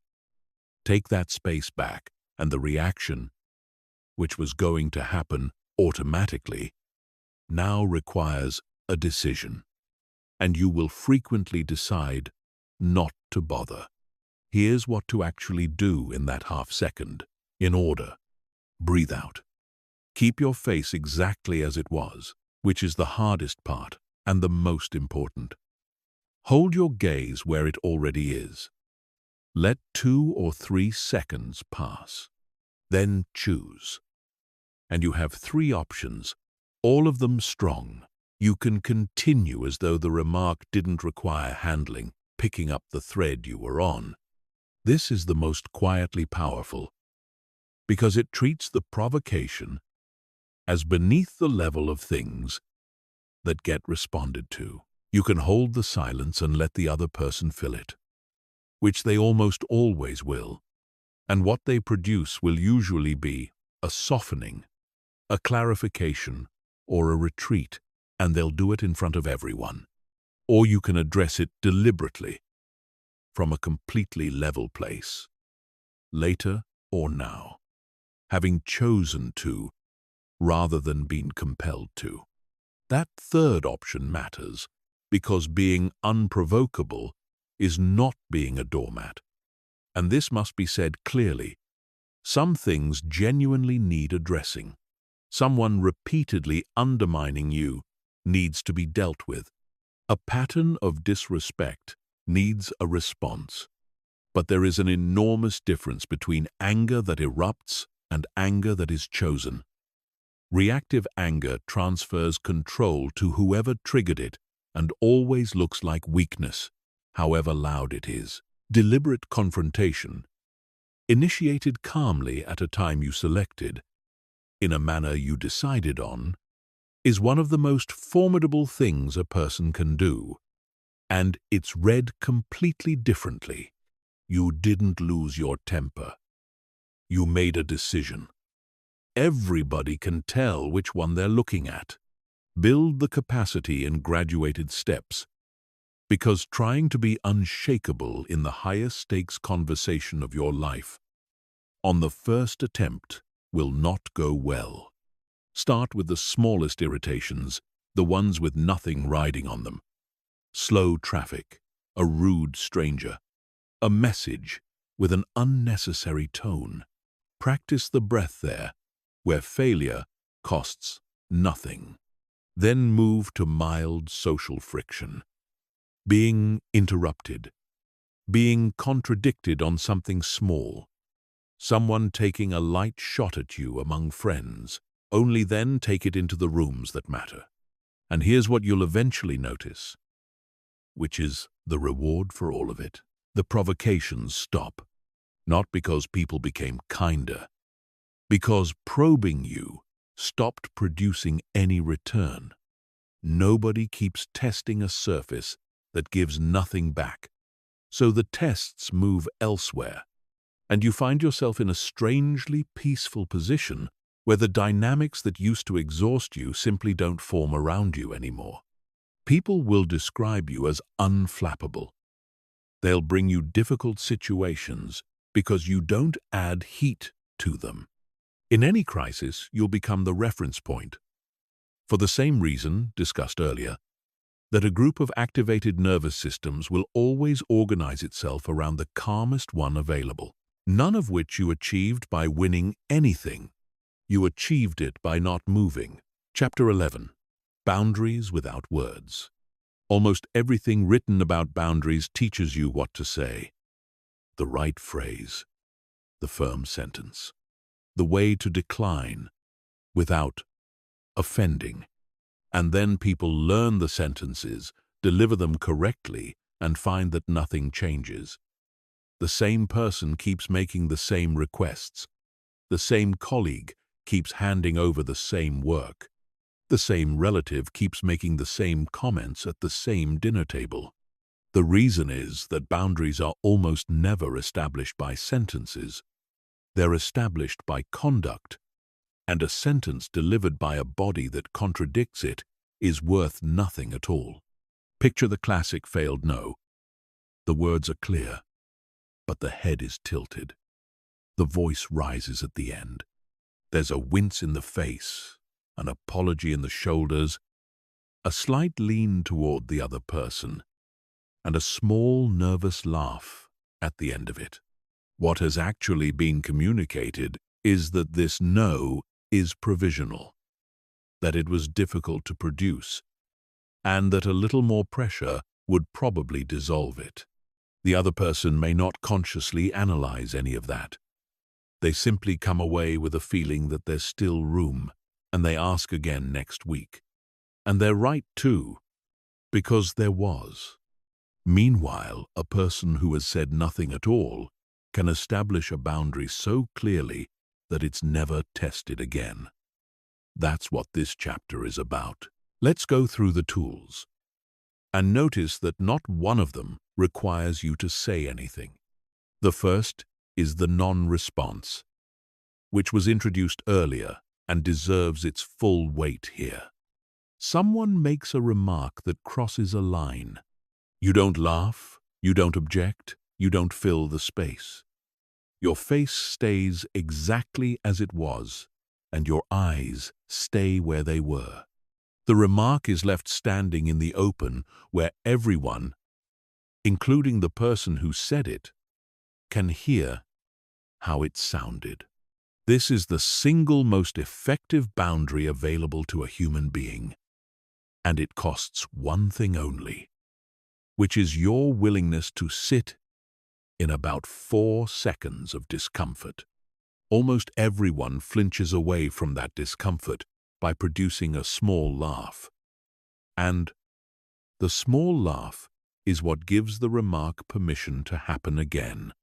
The second is the withheld laugh, which is a subset of the first but works so often it deserves separating out. Most disrespect is delivered as humor precisely because humor comes with an escape route. The joke is a test, and the laugh is a vote. Not laughing does not require you to become confrontational or humorless. It just means the vote didn't pass, and the person delivering it will feel that immediately. The third is the stopped nod. In ordinary conversation, people nod almost continuously, and the nodding is a stream of small permissions. So when the nodding stops mid-flow, it registers instantly, even though nothing has been declared. The other person feels the current change. Try noticing the next time someone stops nodding at you and how quickly you adjust. The fourth is orientation. Where your body is pointed communicates whether an interaction is open or closing, and feet are the most honest indicator of all, because nobody monitors them. When you turn your torso even 15 degrees away from someone, the conversation begins to end. When your feet point toward the exit, everyone knows the direction things are going. You can conclude an interaction entirely with your body, without any of the awkward verbal machinery people dread. The fifth is holding your ground. When someone steps closer than is comfortable, whether that's physical crowding or emotional pressure, the reflex is to give a little, a half step back, a shift of weight. That retreat is read exactly as it looks. Simply not moving while remaining relaxed communicates something that cannot be communicated any other way. The sixth is response time, and this one operates outside the room entirely. How quickly you reply to messages, how immediately you make yourself available, how fast you drop what you're doing when someone needs something. Constant, instant availability is a boundary statement, and the statement is that your time has no prior claims on it. You don't need to be slow or unhelpful. You need to stop treating every request as an interruption you must immediately absorb. And the seventh is the silence after a limit has been reached. When you've said what you're willing to do, add nothing. No justification, no softening, no alternative offered to make it easier for them. People almost always undermine their own limits in the 20 seconds after stating them because the silence feels hostile and they rush to repair it. That repair is where the limit gets negotiated away. Now, the underlying principle, which is more important than any of those 7, what you tolerate is a boundary, not what you say your boundaries are, what you accept. Every time something happens and you let it pass, you've published a policy, and everyone present has read it. A person who complains about being taken advantage of while continuing to accept it has communicated with perfect clarity. And the communication is that this is acceptable, though it will be accompanied by complaint. This is why boundaries are taught by pattern rather than announcement. Nobody learns where your line is from a conversation. They learn it from what happens the 3rd and 4th and 5th time. Which means the real work isn't finding the courage for one difficult exchange. It's consistency. Over weeks, in small, unremarkable moments, where the stakes feel too low to bother. The stakes are never too low. Those are the moments where the pattern is actually written. Now the necessary caution, because boundaries applied without warmth turn into something ugly. A boundary enforced coldly reads as punishment.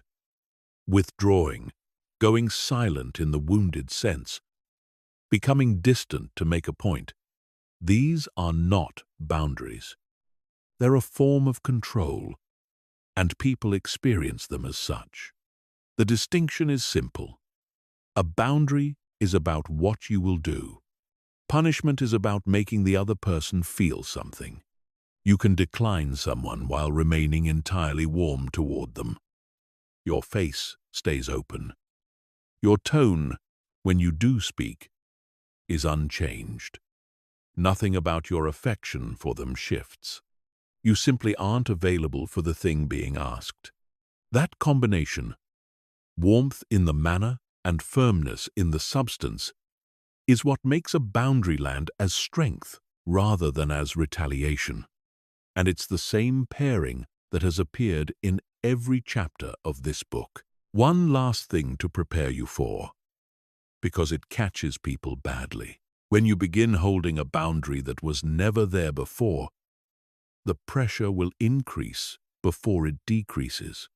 This surprises people and often makes them think they've done something wrong. They haven't. It's simply what happens when a behavior that reliably produced a result stops producing it. The behavior gets louder first. Requests become more insistent. There may be hurt feelings, accusations that you've changed, comments about how you used to be easier to get along with. That phase is short if you don't fold. And it is genuinely long and grinding if you fold once. Because folding once teaches everyone that the limit exists but can be outlasted, which is worse than having no limit at all. Hold through it, silently, warmly, without argument, and it settles. And on the far side of it, you'll find that most people simply adjust, and quite a few of them respect you more, and some of them will start behaving as though the boundary was always obvious and they never dreamed of crossing it. They'll believe that sincerely. That's how completely this operates below the level of conversation. Chapter 12. The face. There is a version of your face that appears when you think nobody is looking at it. It shows up in the gaps, between interactions, while you're listening, while you're waiting, and it's being read constantly by everyone, and almost nobody has any idea what theirs actually does. There are two ways this goes wrong, and they're opposites. The first is the permanent smile. Some people smile continuously. They smile while being introduced, while being criticized, while delivering bad news, while being interrupted, while being disrespected. It looks like friendliness, and it usually comes from a good place. It is not read as friendliness. To understand why, look at where the smile comes from. Among primates, a particular kind of grin is a submission display. It's produced by a lower-ranking individual toward a higher-ranking one. And its function is to say, "I am not a threat. Please don't harm me." Human smiling is far more complex than that and does many other jobs.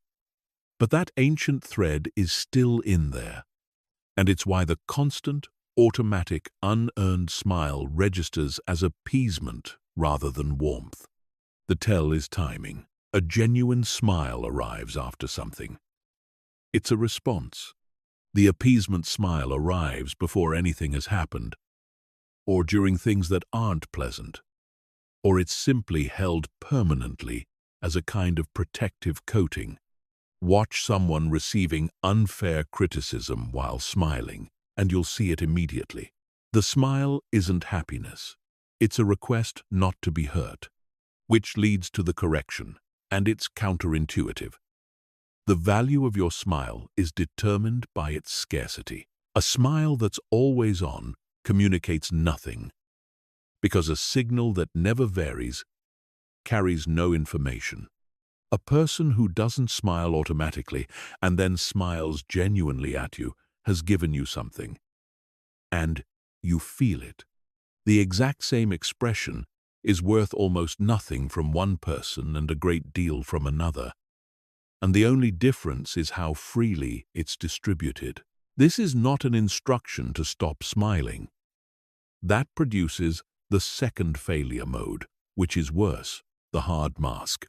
Some people, usually after encountering advice like this, decide that expressionlessness equals strength. So the face locks, the jaw sets, the eyes narrow slightly, nothing moves, and the result is not authority. It's a person who appears permanently displeased and slightly threatening, and people manage them carefully and avoid them where possible. A hard face is not a calm face. A hard face is a braced one, which is the same mistake as confusing stillness with rigidity, and it's read exactly the same way. Tension is tension wherever it appears, and the face is where people look for it first. So what you're aiming for is neither. It's a settled, neutral, and it has specific components. The jaw is unclenched. This is the big one, and most people carry constant, low-level tension there without knowing it. Check yours right now while you're listening. If your back teeth are touching, they don't need to be. Almost every face that reads as tense is a jaw problem before it's anything else. The muscles around the eyes are soft rather than narrowed, which was covered earlier and matters more here than anywhere. The forehead is quiet. Continuously raised eyebrows produce a permanently startled, anxious quality, and it's extremely common in people who are trying hard to seem engaged. And the mouth is at rest, without either the held smile or the downward set that many people's faces default to, and that reads unfairly as disapproval. That last point deserves emphasis, because plenty of people have a resting face that broadcasts something they don't feel. If people frequently ask whether you're annoyed, or tell you that you seemed unfriendly when you weren't, you have a neutral face problem, and it's costing you constantly. The fix isn't to smile more. It's to release the jaw and soften the eyes, which is usually enough on its own to move a face from cold to composed. Now the timing of the smile, which is where the real quality lies. Most smiles snap on. They arrive instantly at full strength, like a switch.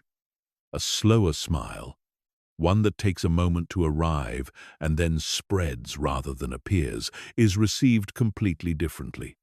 It reads as genuine because genuine responses take a moment to form, whereas a switched-on smile reads as social equipment being deployed. You don't need to manufacture this. You need to stop rushing it. Let the thing register before your face responds to it, in exactly the way described in the chapter on unhurried movement. The half-beat is all it takes. There's also a difference between a smile that involves your eyes and one that only moves your mouth. And people are remarkably good at detecting it, even though they can't articulate what they noticed. You cannot fake the eye version deliberately, which is precisely why it's so trusted. The only way to produce one is to actually feel something, which means the real instruction is not about your face at all. It's to be around people you actually like, and to let yourself register that you like them. Then there's the listening face. And it's where most people leak the most. Watch someone listening, and you'll usually see a constant stream of reaction. eyebrows moving, small nods, sympathetic frowns, faces of surprise, expressions previewing the response they're about to give. It looks like engagement. It's usually performance, and it's specifically the performance of engagement, which is not the same thing and is visible as the difference.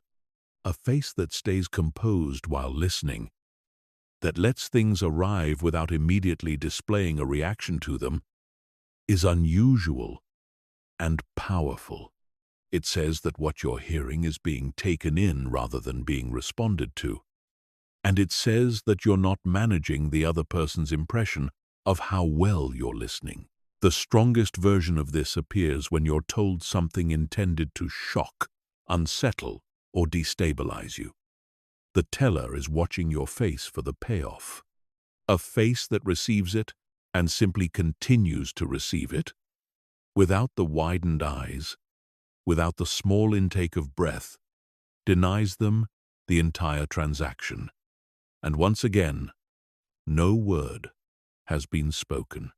Finally, the pairing that this whole book keeps returning to: warmth in the face, steadiness in the body. That specific combination is rare because most people can only produce one at a time. They achieve warmth by shrinking slightly, softening their posture, becoming a little smaller and more accommodating. Or they achieve strength by hardening, closing, becoming cooler and more distant.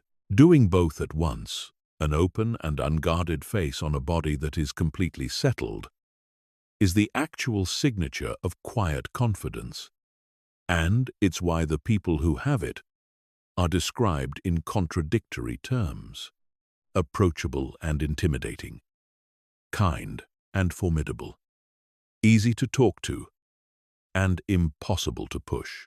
There's no contradiction. There's just a face that isn't afraid and a body that isn't asking. Chapter 13. Detachment from outcome.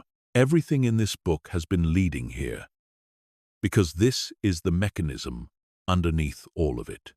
Fix this, and most of the external work becomes unnecessary, because the signals correct themselves without being managed. Detachment from outcome means caring about a result without requiring it. Read that again, because both halves matter and people always drop one. Caring is fine. Caring is what makes you prepare, show up, do the work well. Requiring is where everything breaks. Because the moment a specific outcome becomes necessary to you, your entire system reorganizes around securing it. And that reorganization is visible from across a room. Think about what happens when you need something from an interaction. You monitor the other person's reactions closely, because you have to know whether you're on track. You adjust what you're saying based on their expression, because course correction is essential. You fill silences, because silence might mean it's going badly. You laugh a little more than the material warrants, because rapport feels urgent. You avoid saying the true thing that might cost you the outcome. You leave with the interaction still running in your head. Every one of those is a leak from the earlier chapter, and every one of them traces back to one root, which is that this had to go a particular way. Now consider the same interaction when you don't need it. You're relaxed, because nothing is riding on it. You say what you actually think, because there's no cost. You don't monitor them, because their verdict isn't load-bearing. You're comfortable in silence, because silence isn't evidence of anything. You're curious rather than anxious, because an unknown outcome is interesting rather than threatening. You didn't apply a single technique. You just weren't in need, and every signal followed from that. This is why the person interviewing for a job they don't especially need is magnetic. And the person who desperately needs it is not, even when the second person is more qualified and better prepared. It's why the person who isn't invested in a date is at ease, and the one who's already imagining a future is not. It's why people who don't need a particular deal negotiate better than people who do. Every time, without exception. And this produces the cruel arithmetic that runs through so much of life. The outcome is most likely to arrive for the person who least requires it. So how do you actually become detached, given that you often do genuinely need things?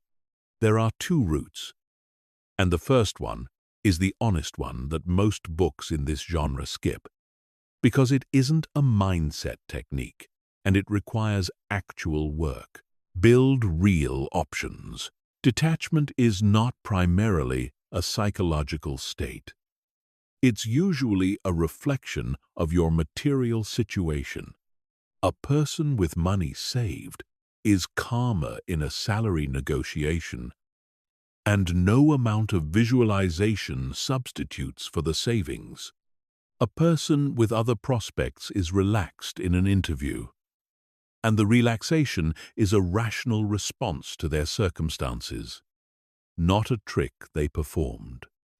A person with a full life and good friendships is unbothered by one relationship not working out because their well-being was never resting on it. So if you want to become genuinely unbothered, and you want it to hold under pressure, rather than collapse the moment things get real, then build the things that make you unbothered. Savings, skills, a network, multiple sources of income, more than one meaningful relationship. Every one of these converts directly into presence, and they do it permanently, without requiring any management from you. This is unglamorous advice, and it's the most reliable thing in the entire book. The quiet confidence you see in certain people is very often just the visible surface of options they've spent years accumulating. The second route is internal, and it matters for the situations where your options genuinely are thin, which happens to everyone at some point. Start by replacing need with curiosity. There's a real difference between walking in thinking I have to get this and walking in thinking, let's find out what happens. The second is not a pretense of indifference. It's a genuine reorientation toward the process.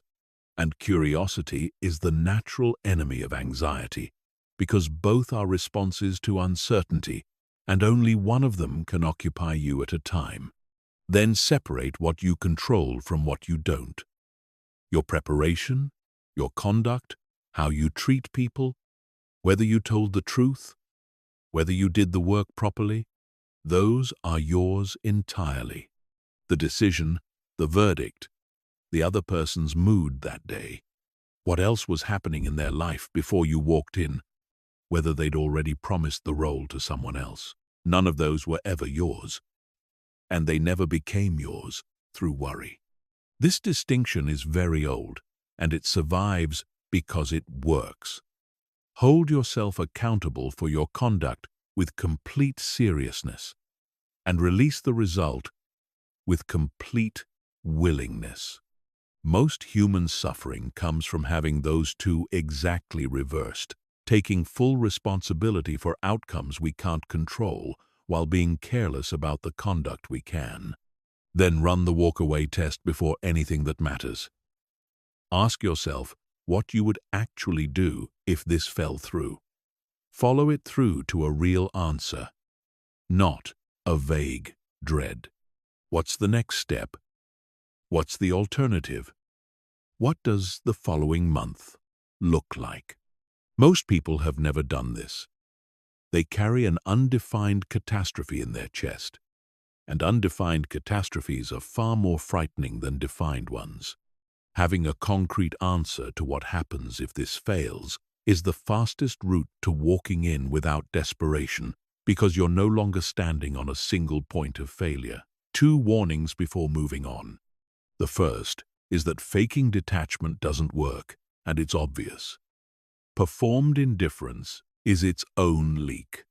The person who acts uninterested to seem valuable is transparently interested, and the performance itself proves it. If you need something, pretending you don't won't fool anyone. Go and build the options instead. The second is that detachment is not apathy, and confusing them makes people worse rather than better. The apathetic person doesn't care and therefore doesn't try, doesn't prepare, doesn't invest, and dresses their avoidance up as being above it all. That's fear wearing a disguise. Detachment means caring enough to do the work fully, and then being genuinely willing to lose. Full investment, full effort, open hand. That's the state. And it is far more demanding than either desperation or indifference, which is why so few people occupy it. But when you do, everything else in this book becomes automatic. You stop checking faces because there's no verdict to check for. You stop filling silences because they've stopped being threatening. You stop rushing because nothing is chasing you. You stop flinching because there's nothing exposed for the provocation to reach. The signals didn't change because you managed them. They changed because there was nothing left to hide. Chapter 14.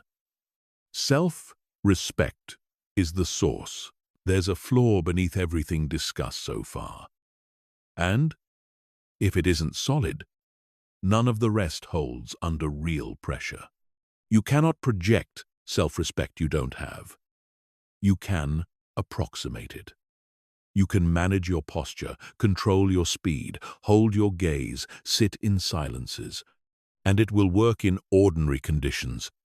But when it truly matters, when someone applies real pressure to something you privately believe about yourself, the approximation fails, and it fails visibly. So the question is what self-respect actually is and where it comes from.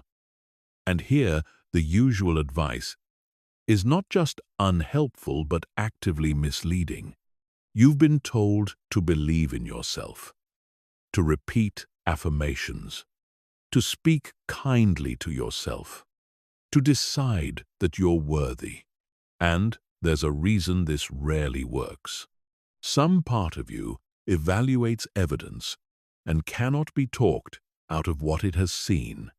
You can tell yourself you're a person who follows through, but if you've broken every commitment you made this month, that part of you has the receipts and won't be persuaded by an announcement. So make the distinction that changes everything here. Self-esteem is how you feel about yourself. Self-respect is what your conduct entitles you to conclude. The first can be inflated temporarily, and it deflates the moment reality applies pressure. The second is built from evidence, which means it's slower, and it also means it's real, and that it cannot be taken from you by a bad day or a critical comment or someone else's opinion of you. And here's what makes this the most hopeful chapter in this book. Because self-respect is earned rather than felt, it is fully within your control. You are not waiting to become the kind of person who has it. You're accumulating evidence, starting whenever you choose to start. Now, where does it actually come from? It comes primarily from keeping agreements with yourself. Not big ones, not life-defining commitments. The small, private ones that nobody else knows about, and nobody would ever check. You said you'd get up at 6. You said you'd go for the walk. You said you'd finish the thing before opening your phone. You said you'd stop after 2. You said you'd have the difficult conversation this week. Each of those is a tiny contract between you and yourself. And each one is either honored or broken. And the result is recorded somewhere in you, whether or not you're paying attention. Now think about what accumulates when they're consistently broken. It isn't guilt exactly. It's something more corrosive.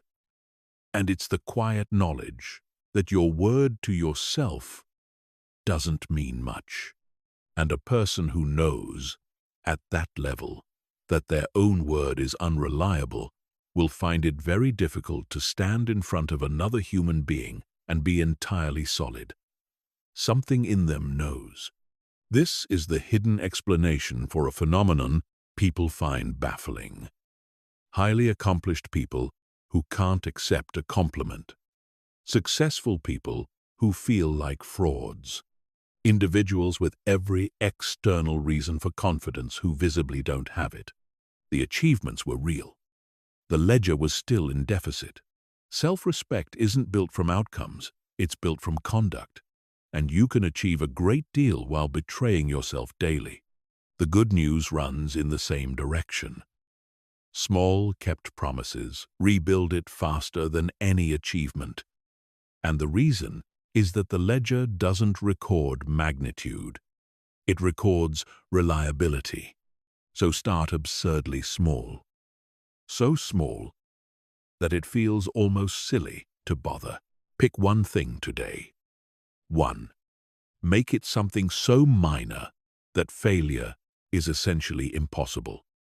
10 minutes of a task. A single glass of water in the morning. Making the bed. Then do it. The point is not the task. The point is the entry in the ledger. And the entry reads that you said something and then it happened. Do that daily for 2 weeks, and something shifts that no amount of positive self-talk can produce. Because you're not telling yourself anything. You're showing yourself. Then extend it. The crucial rule is never to make a promise to yourself you're not going to keep, which in practice means promising far less than you're inclined to. Most people fail here by being ambitious, declaring a transformation, delivering for 4 days and stopping, and adding another entry to the deficit. It would have been better never to have declared it. Under-promise to yourself relentlessly and over-deliver where you can. 2 other sources feed into this, and they're worth naming. The first is voluntary difficulty, doing hard things you didn't have to do. Cold, early mornings, physical training, finishing something tedious properly, instead of abandoning it at 80%. The specific activity doesn't matter. What matters is the evidence produced, which is that you are capable of choosing discomfort, and that your comfort does not command you. A person who has that evidence carries themselves differently, and the difference is not imagined. The second is how you treat people when there is nothing in it for you. How you speak about someone who isn't in the room, whether you're decent to people who can't do anything for you, whether you keep your word to someone who couldn't hold you to it. This one is underrated badly. A large amount of what people experience as shame has nothing to do with failure and everything to do with conduct they wouldn't defend. You cannot hold steady eye contact with someone you've been quietly unfair to, and no technique will fix that. Because the technique is not the problem. Which brings us to the physical expression of all this, and it closes the loop with the earliest chapters of this book. Shame has a posture. It's a collapse. The gaze drops. The spine shortens. The body tries to be smaller and less visible. That's not a metaphor. It's an observable and universal reaction. And it's the body's response to a ledger with too much in the wrong column. Which means that everything discussed in this book, the length in the spine, the resting gaze, the still hands, the comfort in silence, is not just a set of behaviors to adopt. It's the natural shape of a person with nothing to hide from themselves. You can adopt the shape first. That works, and it's worth doing.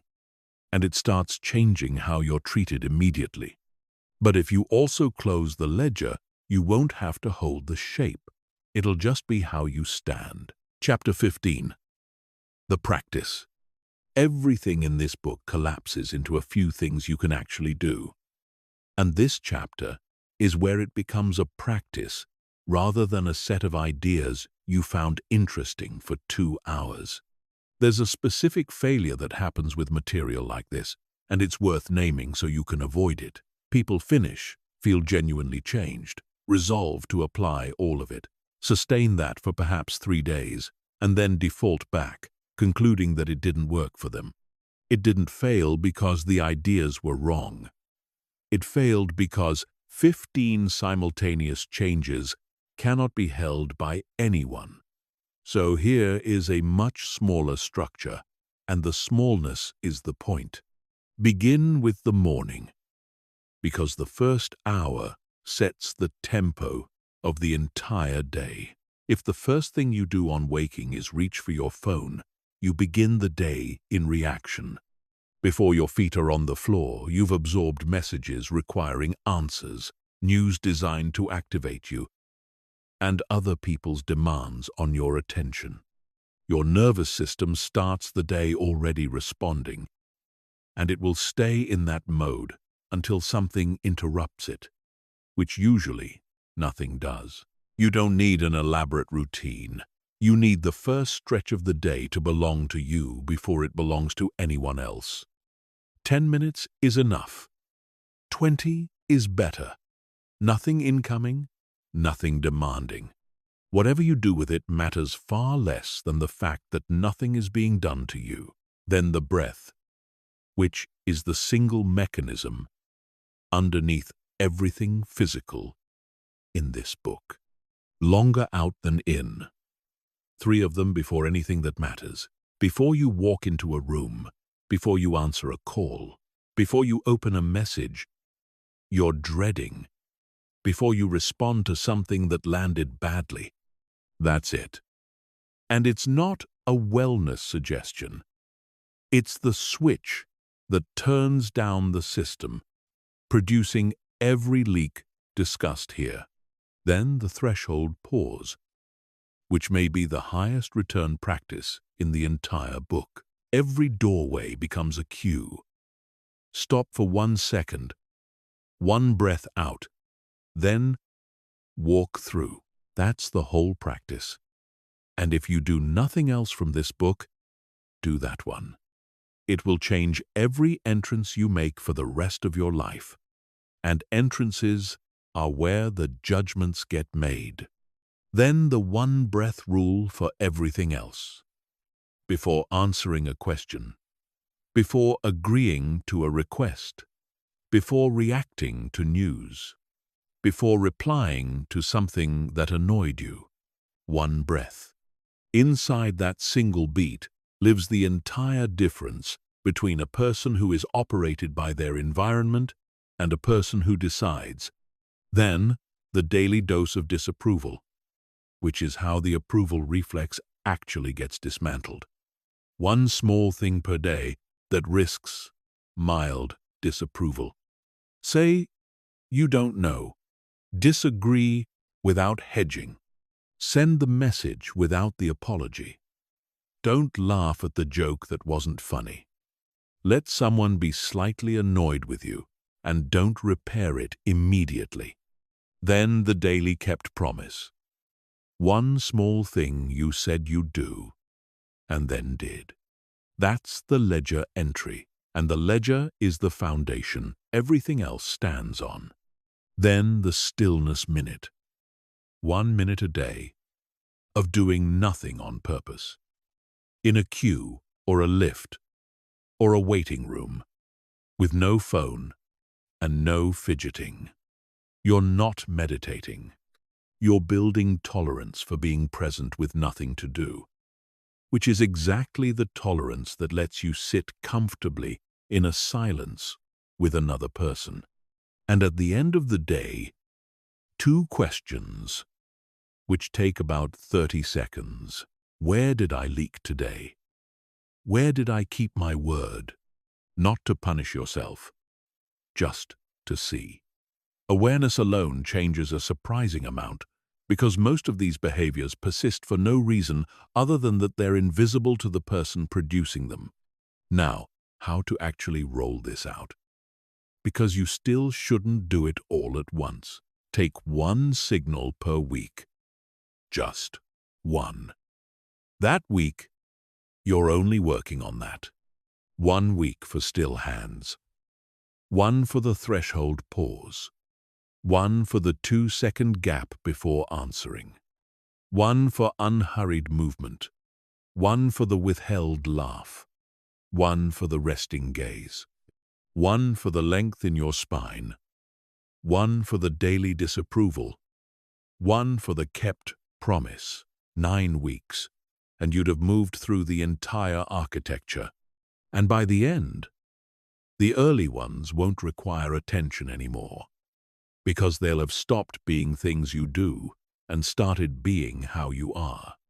Now, some honesty about the timeline, because false expectations are what kill practices like this. In the first week, you'll mostly notice discomfort, and you'll notice how much you were doing that you'd never seen. That's not failure. That's the whole first stage. Within 2 or 3 weeks, other people start responding differently before you've consciously changed much. This is the strangest part of the process. People will treat you with more consideration, and you won't be able to point to what you did. Within a couple of months, several of these stop requiring effort, and you'll catch yourself sitting comfortably in a silence that would previously have been unbearable. Within 6 months, it's not a practice. It's your default, and the old version feels like something you used to wear, and you will relapse. So know where it happens. It happens when you're exhausted, because presence is downstream of a regulated nervous system, and a depleted one cannot regulate.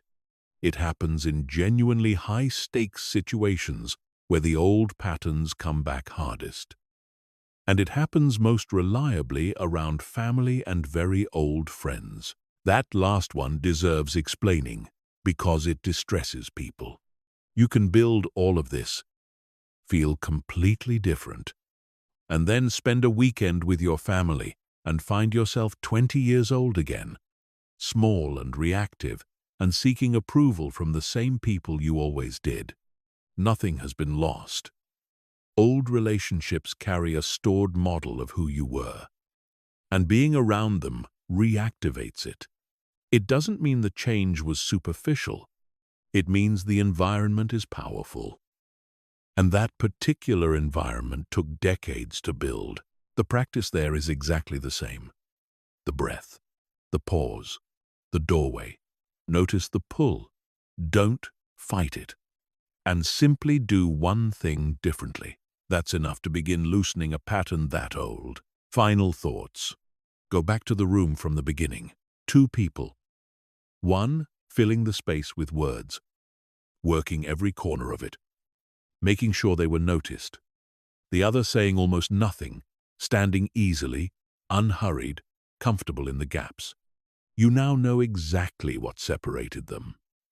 And it was never charisma, and it was never personality, and it was certainly never volume. One of them needed something from that room, the other one didn't. That's the whole thing. Everything in this book, every posture and pause and steady gaze, is downstream of that single difference. Neediness, leaks, and calm reads as competence. Loud confidence asks for respect. Quiet confidence makes asking unnecessary. And the deepest part of this, the thing that only becomes clear once you've lived it for a while, is that being respected turns out not to be the real prize. The real prize is what happens on the way there. Not needing the meeting to go a certain way. Not carrying the conversation home and replaying it at midnight. Not scanning faces for permission. Not shrinking at a doorway. not spending your life auditioning for people who were never in a position to judge you and were mostly worrying about themselves anyway. Respect from others is a side effect. What you're actually building is a life where other people's opinions stop being load-bearing, and that is a quieter and far better thing to have. Most people never build it. They spend decades trying to argue their way into being taken seriously, refining what they say, never once examining what they signal, and they never understand why it doesn't work. You do now. So tomorrow, in the very first doorway you walk through, stop for 1 second. Breathe out. Let your hands be still. Look at the room without searching it for permission. Then walk in and say nothing at all. And watch what happens.